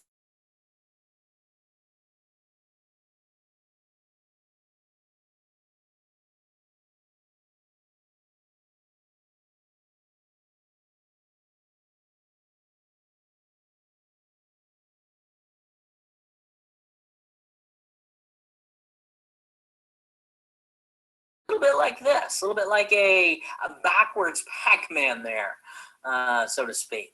So let's take that belief that we just mentioned a minute ago that says, I am a failure belief about self. And if my digital art, I'm not very tech savvy here, if my digital art were any good, would these rectangles fit into that rectangular opening? Yes, if I were any good at this, maybe could have been a little bit smaller down to scale there. But yes, rectangles are supposed to fit into a rectangular opening. Okay, so they would sort of fit and go in the opening there. So this is a 36-year-old female. She had major depressive disorder. She had some pretty strong dependent personality traits, if not full-blown disorder when we started. But this lady she'd never been alone, first of all, so she moved out of her family of origin into immediately when she gets married and with her husband at age not quite 18, actually. Her entire married life, she was always a stay-at-home mom and housewife.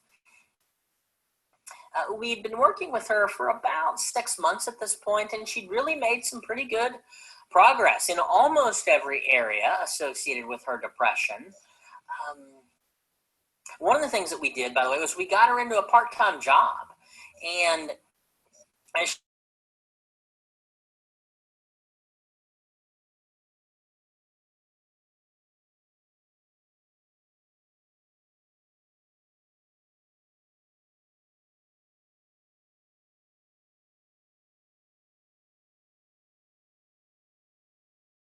part of her identity, but her entire, I guess 18 years, with the math major there, 18 years or so of being married and living and having this family has been tied up in having, I guess they had kids when she was 2, so 16 years. Her whole identity has been tied up in being a stay-at-home mom and housewife.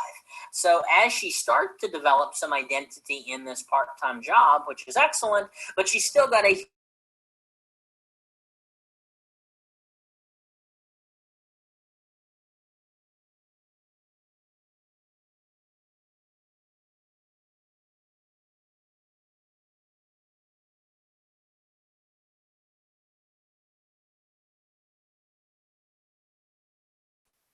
means that she's a failure, right? And in this case, as a what? As a wife, as a housewife. Exact same day, her son came home with a D on his report card. A, B, C, D, F, so almost failing there. And so, what'd she tell herself? And by the way, we could note the conditional assumptions here at each point along the way. So, Well, and by the way, sometimes they will, one tangent after another, but these are all important here. So sometimes they will sort of spit them out on the back side of the coin. So you just have to then identify the flip side of the coin. So for instance, she may be sitting there in session and say something like, oh, you know, if I could just get home and get that house clean before.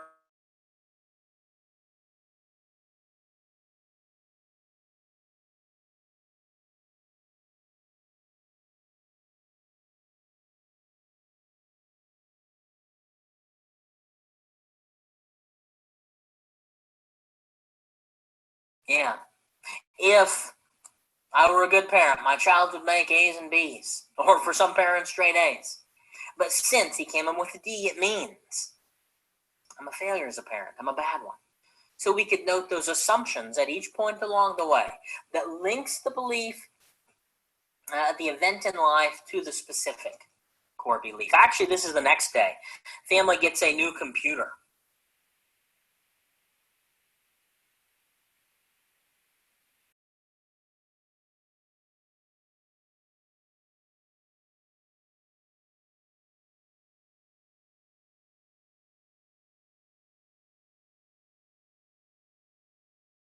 I can't even do this right. I can't do anything right. I'm such a failure. Okay, so as events happen in life that are consistent with these beliefs that we already have about ourselves, they sort of go in there, they fit, they go in, they make the belief a little bit stronger, and a little bit stronger, and a little bit stronger over time. So really, however old we are, okay, for that many years, if we've just been sort of going on autopilot, we've had that long for these beliefs to be, these messages to be internalized. So they say, you can't teach an old dog new tricks. Well, you can, but that's why it's kind of hard, because these messages have been internalized for years and years and years. Now, once I get to visiting with this lady, it's identified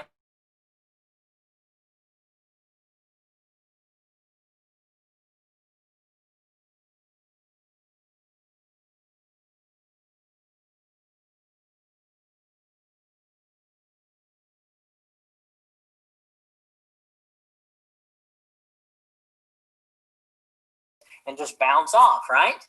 So pretty early on, I just hear in a nonchalant manner that she received a compliment from her mother, which, if you know this lady's mother, compliments are actually quite rare. About halfway through the session, I hear that she had really received a promotion at her part-time job. So now during the 20 plus hours a week that she's at the store, she's actually over these 2 or 3 other people. At the very end of the session, almost by accident, of course, I find out that she was really elected to this position affiliated with her rural school board. Okay, so do these 3 things, receiving a compliment, getting a promotion, winning an election, do they support this belief that she's a failure? No, they don't. They challenge it. They're incongruent with it. They're inconsistent with the belief. Actually, when we get into the idea of belief modification in just a little bit, we might note that these 3 things would actually support an alternate belief. A belief that she could do things well, or a belief that she could be a success, right? Okay, but because that's how her filter, so to speak, is set up currently. When she comes in my office and sits down, which 3 of these things do I hear about? Yeah, only the top 3, only the rectangles, so to speak.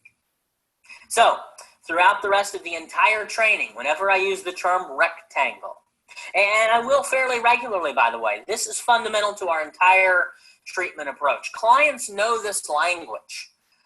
They just kind of throw out there rectangles and triangles and pack them in, and this is all just part of the language at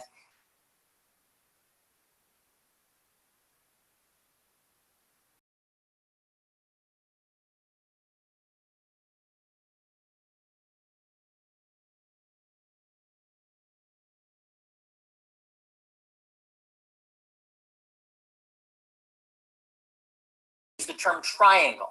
It will refer to any information that's incongruent with a belief, any information that challenges a belief, information that's inconsistent with the belief. So as we talk about these ideas of core beliefs or schemas throughout the rest of the training, hopefully this is a helpful visual for you to have in your mind. It's actually a really helpful visual for most of our clients, particularly those more visual learners. Okay, so Beck's beliefs, and this is not an exhaustive list by any time, but beliefs about self.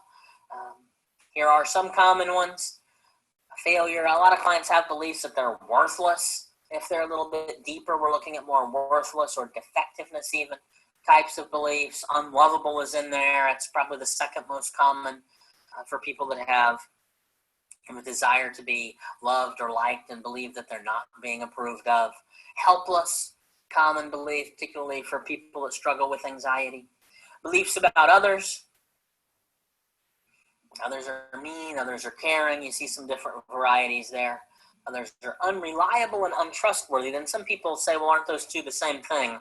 They're at the bottom. So some people have a belief that other people are unreliable. So it's really a belief that you're never going to do what you say you're going to. You might mean well, okay? You mean well, but you're just never going to get around to doing what you say you'll do.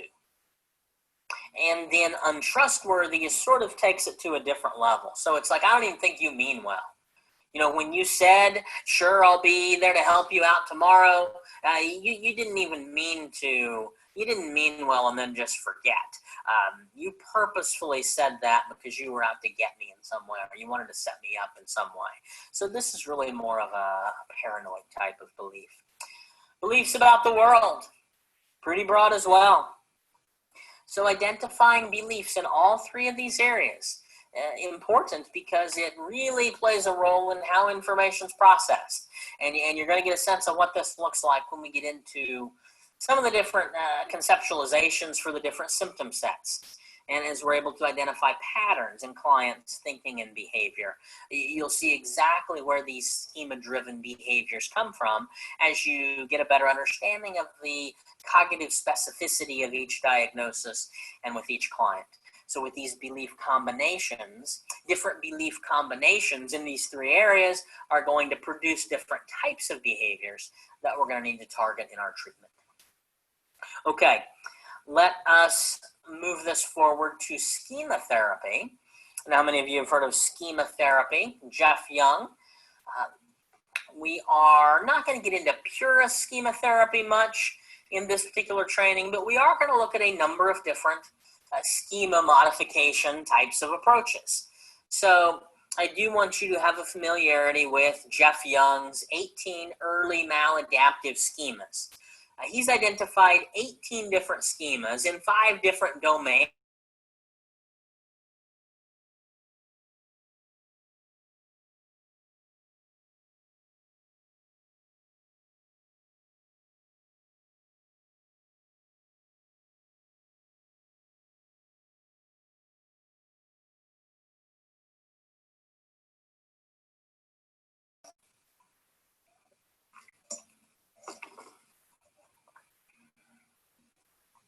Okay, let's start in domain number 1 with abandonment.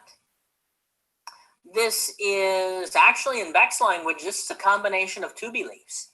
Okay, so it's a belief, a combination of a belief about others that says significant other people in my life will leave me, in combination with a belief about self that says I can't be okay alone.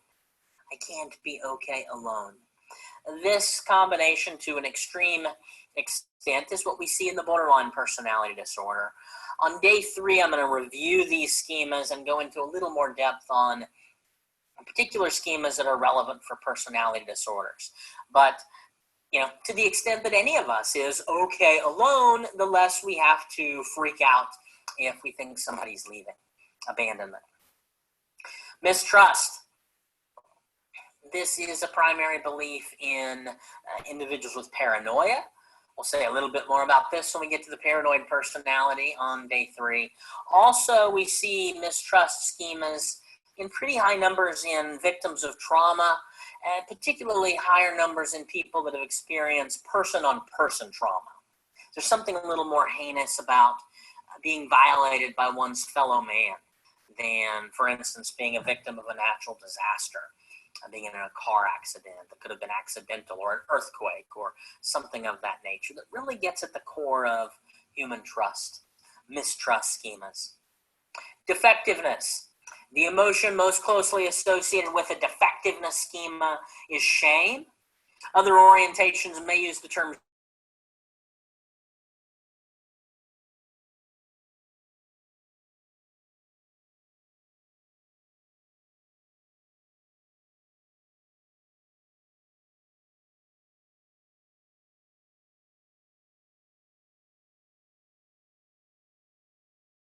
broken.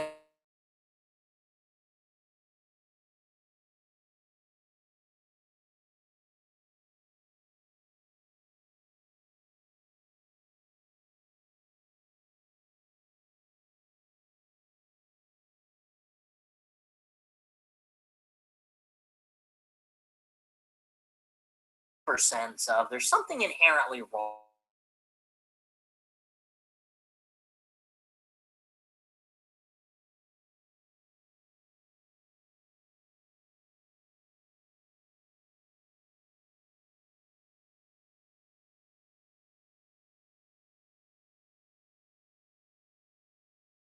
Bit different in those populations due to their overcompensated styles that we'll talk about, but this is a common core belief we're going to deal with. Emotional deprivation. So this is the schema that really says, I'm never going to get my needs met anyway, so why even try? I mean, as sick, or as wrong, or as abusive, or as neglectful maybe, that you as my friend are telling me that the behavior is that's being done to me, I've just kind of never got my needs met. And so in a way, this almost feels right. Young compared schemas to an old tennis shoe that you've had for years and years and years, and maybe you have holes in the bottom of them, or maybe your toes are poking out the front. They've completely outlived their usefulness, but they're just so comfy you can't quite bring yourself to get rid of them. Okay, I thought that was an apt comparison for a schema. So by the way, we would always stress that schemas had some adaptive function. So this is different than like an Albert Ellis, for instance. We wouldn't say you have these crazy, irrational thoughts. No, we're not going to say it's crazy and irrational. We're going to say it makes perfect sense that you came to develop this belief based upon what you have gone through in life. I mean, maybe it had a protective quality at one point. Maybe it helped you in a certain context in life. Okay, but even though it makes sense that you came to develop it, there's plenty of evidence now that it's no longer helpful. And maybe there's even plenty of evidence it's not even true.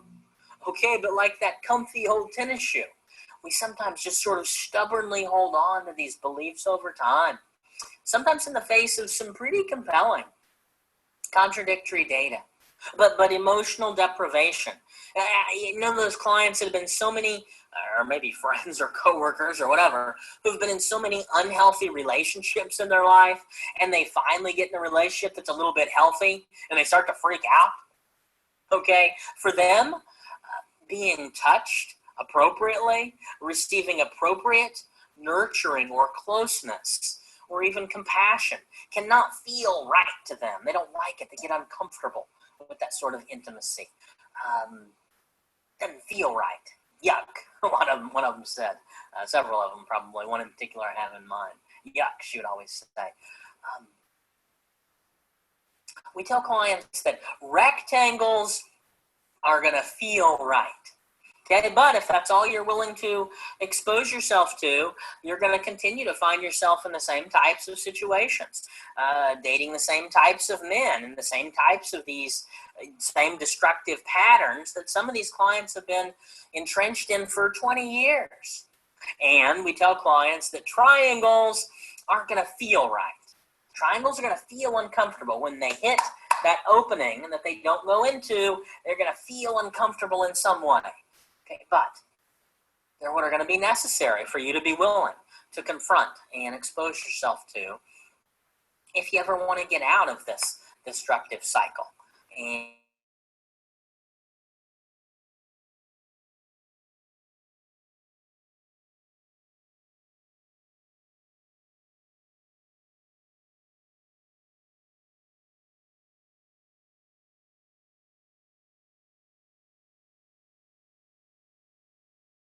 belief that one must isolate oneself socially. Specifically, though, because these people see themselves as odd or weird or strange. Somehow they just see themselves as not fitting in. This is a dominant belief, and people with different types of anxiety can have this belief. Certainly see this in social anxiety disorder and avoidant personality disorder, in even a more profound way. Actually, we see a version of this in antisocial personality disorder as well. Certainly looks different in that group, but it's a version of that particular schema. By the way, people with this schema will oftentimes form groups or cliques or clubs or gangs to join some kind of like-minded people where they can just feel like they fit in. Sometimes they'll use the word outsider. I've just always felt like an outsider. I've always been misunderstood, Mr. Misunderstood. But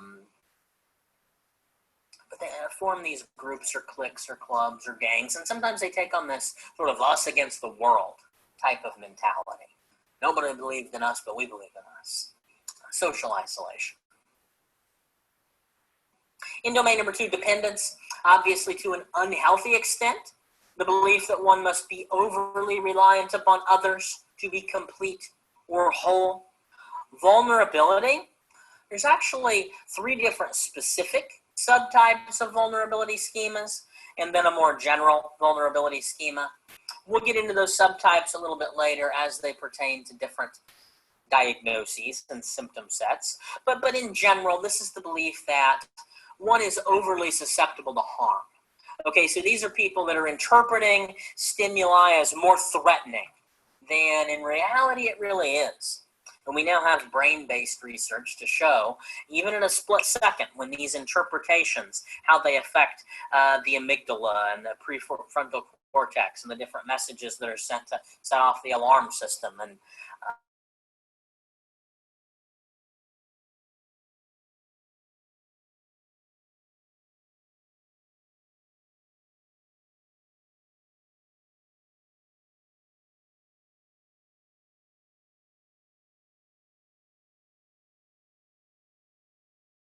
already. And domain number 3, entitlement. Actually, 2 different types of entitlement schemas that Jung described. And these are more relevant to personality disorders, so I will go into those in more depth when we get into personality disorders in day number 3. Insufficient self-control. So that is the schema that always produces the cognition, I have to have it now. I must have this, I must have it now. I can't wait, I can't show self-control, I can't delay gratification, I must have this, I must have it now. Present in all impulse control conditions, borderline personality disorder, histrionic personality disorder, antisocial personality disorder, eating disorders, particularly binge eating and emotional eating of any kind, really, whether it's official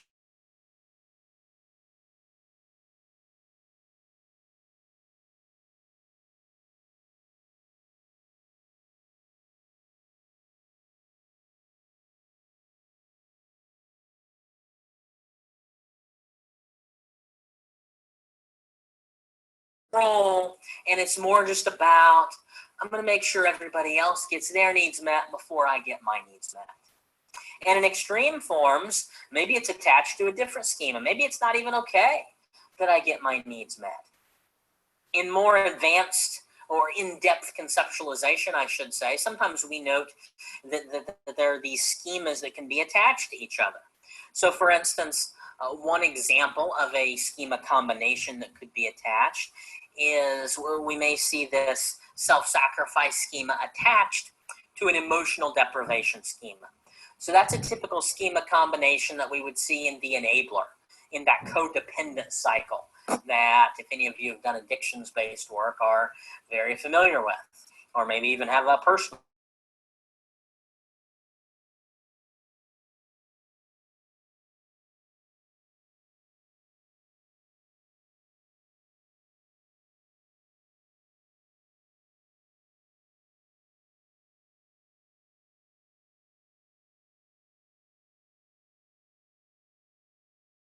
of this, how extreme it gets, but and more extreme versions are going to be giving and giving and giving, and I'm going to be the community. I'm going to be doing community service, and I'm going to be doing ministry, and I'm going to be the neighborhood mom, and I'm going to be the rescuer within my own family, and I'm going to be helping everybody.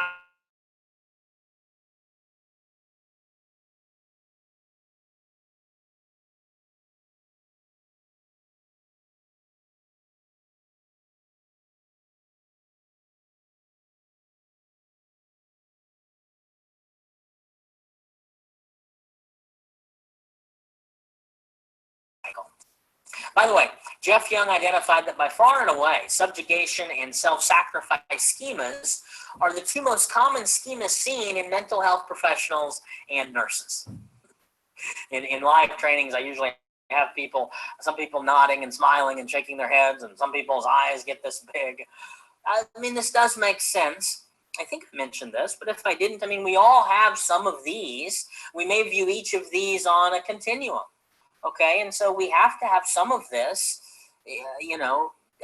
self-sacrifice, for instance. Having some of that probably makes us good at what we do. It gives us a strong nurturing quality or a sense of compassion, a desire to help people. But we all know people where this is sort of out of whack on one.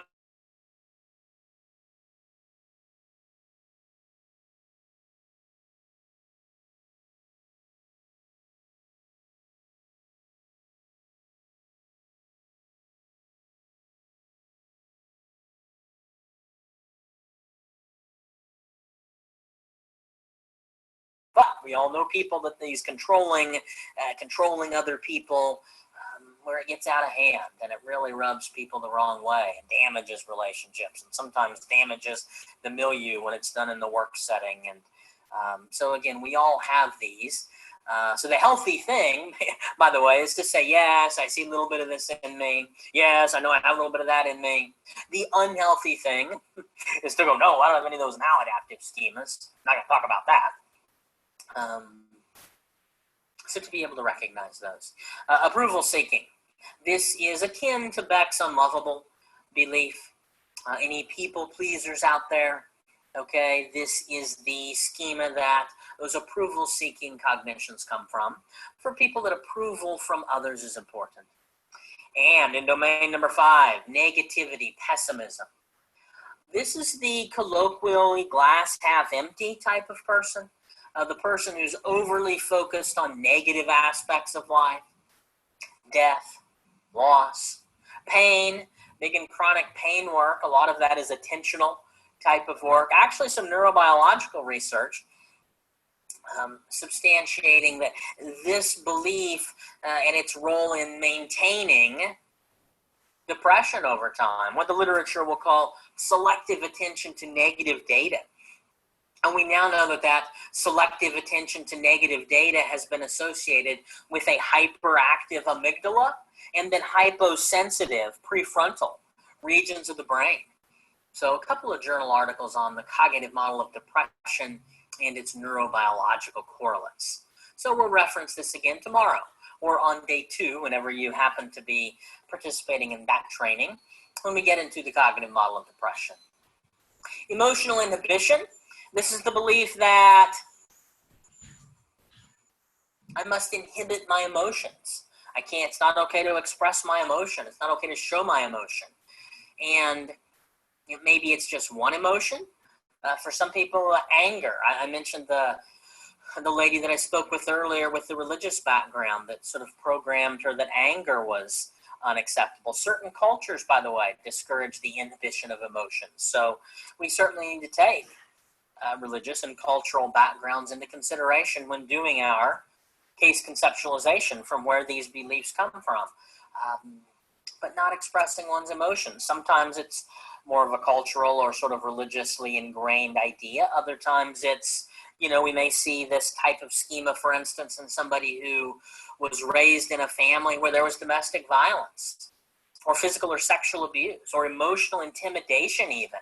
Somebody just gets the idea that if I speak up, if I share my thoughts or my feelings, somebody's going to get yelled at, somebody's going to get hit, somebody's going to get left. something bad's going to happen. So just over time, internalizing this notion that it's best that I just keep my mouth shut. It's best that I just not speak up. Emotional inhibition. Unrelenting standards, couple of versions here. These are both also related to personality disorders. So I will go into more depth here on day 3 when we discuss those different conceptualizations. One version here, in a mild form of it, is your perfectionistic individual. Those people whose standard is just a couple of notches higher than everybody else's. And so we see that. Actually, we'll take a quick look in day 2 on perfectionism. Finally, punitiveness, the belief that one deserves to be punished. So Beck and Young use different language here. We could probably think of each of these in terms of self or others. In terms of punishing self, people often think of the borderline individual with borderline personality disorder and the self-harming behaviors. That is, by the way, one of 8 motivations highly endorsed by people with BPD for why they engage in self-injury. So it's not the only reason, but it is one of those 8. And we will get to those 8 when we get to day 3 and look at some treatment implications for each of those. We all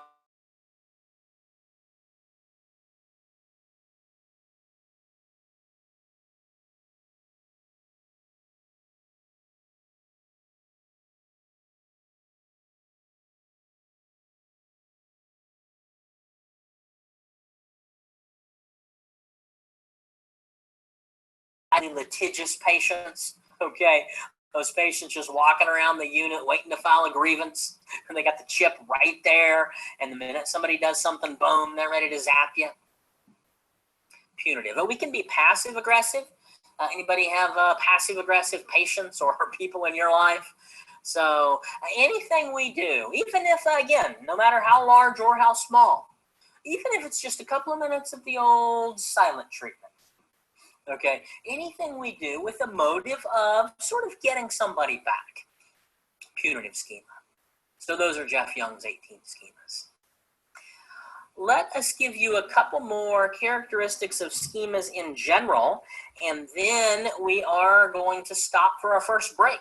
I know this first segment has been long. It is planned that way. We've got the most to cover here. I just thought in terms of breaking it up, I'd keep the content similar in each content block. So the good news is you're almost halfway done with our first 6 hours, with our first day once we get to this first break. So a couple more slides here on characteristics of schemas in general, and then we'll hit that break. First of all, schemas can be active versus dormant. Active versus dormant. So again, schemas are always there. They don't come and go. That's why in the diagram we have in the ETFAR, we have Judy Beck's visual right there after events. So they just sit there constantly, and but they do lie dormant. With kids, sometimes we may use a volcano analogy. Volcanoes lie dormant, but then they can also erupt. So the schemas lie dormant there until they encounter some event that taps into that specific area of vulnerability, taps the Pac-Man, taps into the area of vulnerability, and activates the schema, is the clinical term. Activates the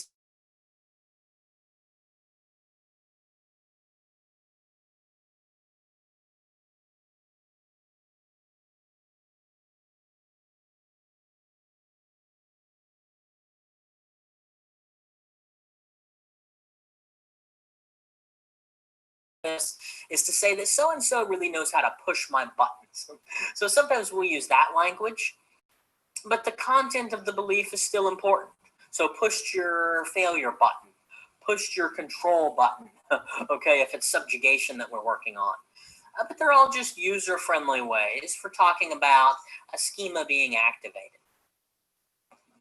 What we're looking for here is increased arousal. Okay, so anytime arousal increases to any degree, we know that a schema has been activated. So in your PTSD clients, for people with cluster B disorders, I mean, with a lot of these folks, panic attacks, you don't need a degree to recognize when this is happening. But for, other folks, other traditional Axis 1 disorders, maybe some of the other a more avoidant type of cluster B disorder, other type of personality disorders, non-cluster B disorders. These may be much less obvious, so they may be more subtle, or just your healthier individuals. They may be more subtle.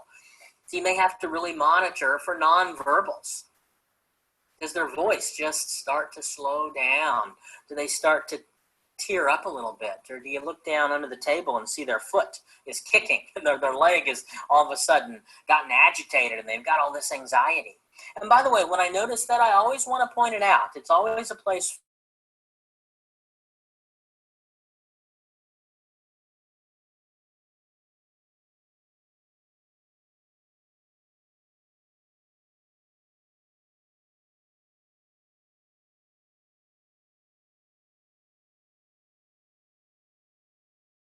that big deal. I just want to move on. They don't want to share something vulnerable with you, or they don't want to think about it any further and get more emotionally disturbed, or so usually they don't want to talk about it. And you don't want to get in an arm wrestling match with them. But I don't give up easy. If I can get them to, I will be a little bit persistent. No, I know you'd rather not talk about it. It'll be quick, but it was just the minute I mentioned your mother that I saw that tear. And I think this is really important for helping you. So, if the tear could talk, what would it say?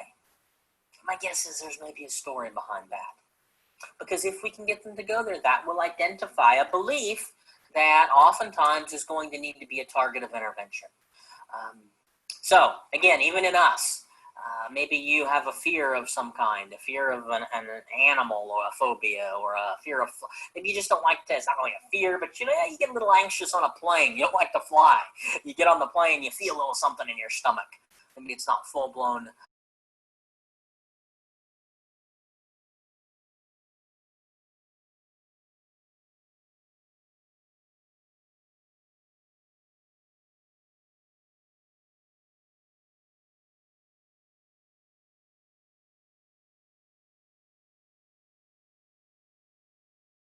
It's on a continuum of, on one end might be, I have an opinion about something.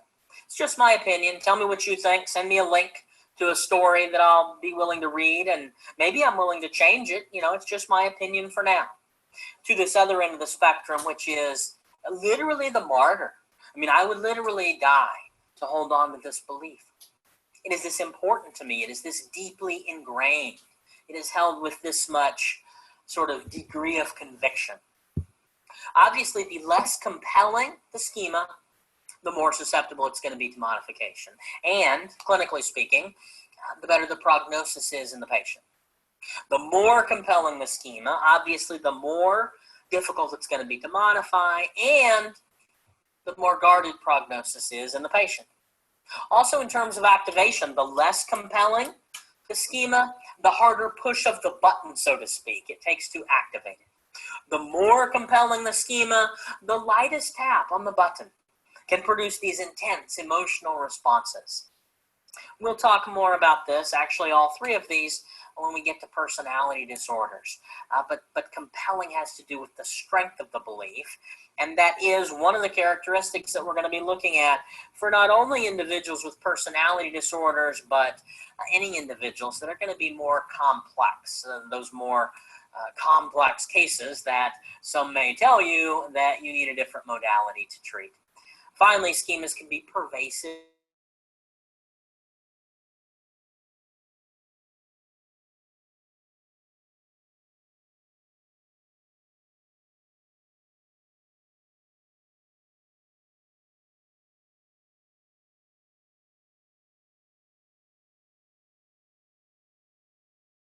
People might have a more pervasive belief. So they might not only feel like a failure on the volleyball court, but also in romantic relationships, and also in friendships, and also on the job, and also at school, and so across the board.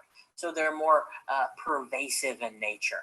And this obviously is when the more pervasive the schemas get, oftentimes the more clinical in nature the concerns become.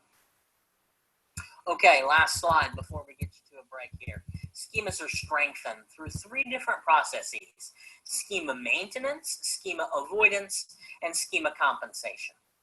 Schema maintenance is, and again, we'll go into more depth here on day 3, but just to give you the top of the waves here to start us off, schema maintenance is really that process we've already started referring to with the Pac-Man type figures, whereby any information that would strengthen a belief, okay, rectangles, is oftentimes filtered in to make the belief stronger, and then any information that would challenge a belief, triangles, is automatically rejected, typically through some form of cognitive distortion. Okay, we all, consciously or subconsciously, seek to maintain our rightness in different areas. This is true, by the way, from low-level everyday beliefs up to mid-level beliefs, all the way up to larger beliefs, existential beliefs or political beliefs or religious beliefs.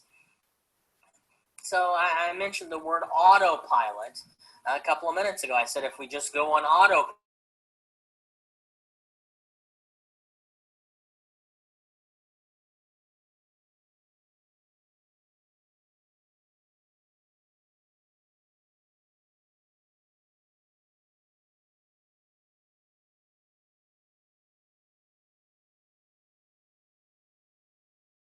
type of profession, I mean, I guess it's a rhetorical question, but it makes sense that people with this type of belief are going to be drawn towards the helping profession.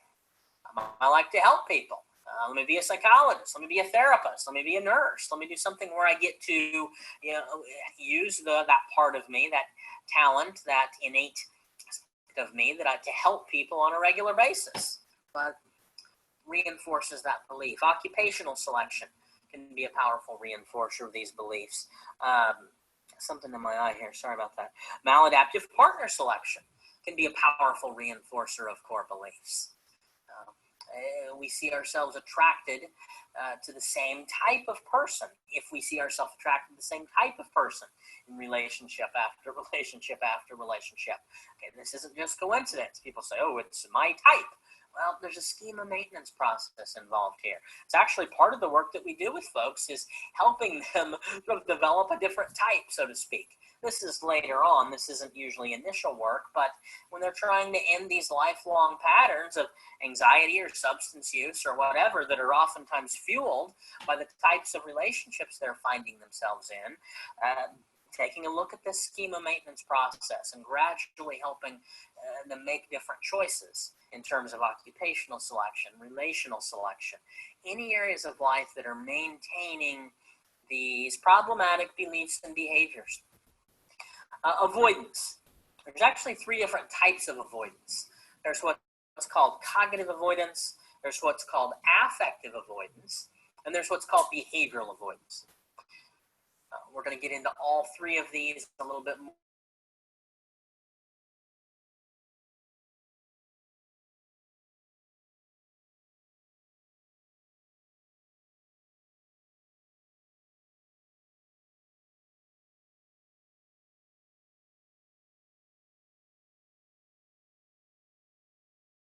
Or conversations because we think they're going to be uncomfortable, and they may be uncomfortable, and sometimes strategically, if we do it intentionally with a specific purpose in mind, it may be adaptive.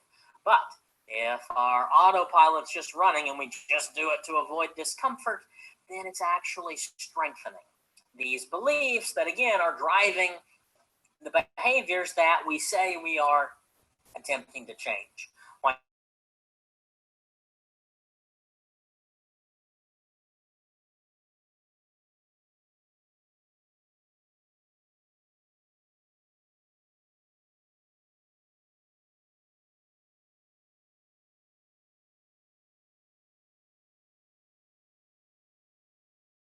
Patterns. Linehan in DBT has a term she calls opposite action. You feel one way, you act the opposite way. Now I hear him say opposite to emotion action. But we do want people to take these small adaptive steps. Okay, but the overcompensation is not a small adaptive step. This is drastically overshooting the mark. Again, oftentimes not consciously, thereby reinforcing the belief in the process. Actually, I mentioned the narcissist a few minutes ago. Some people don't realize most narcissists actually have core beliefs related to being inferior, specifically defectiveness and emotional deprivation.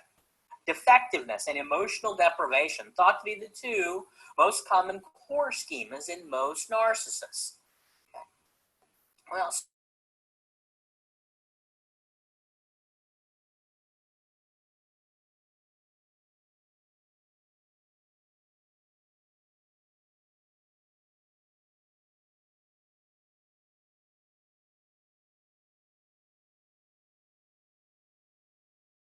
in my sphere of influence and my personal life the wrong way, well, then I continue to guarantee that nobody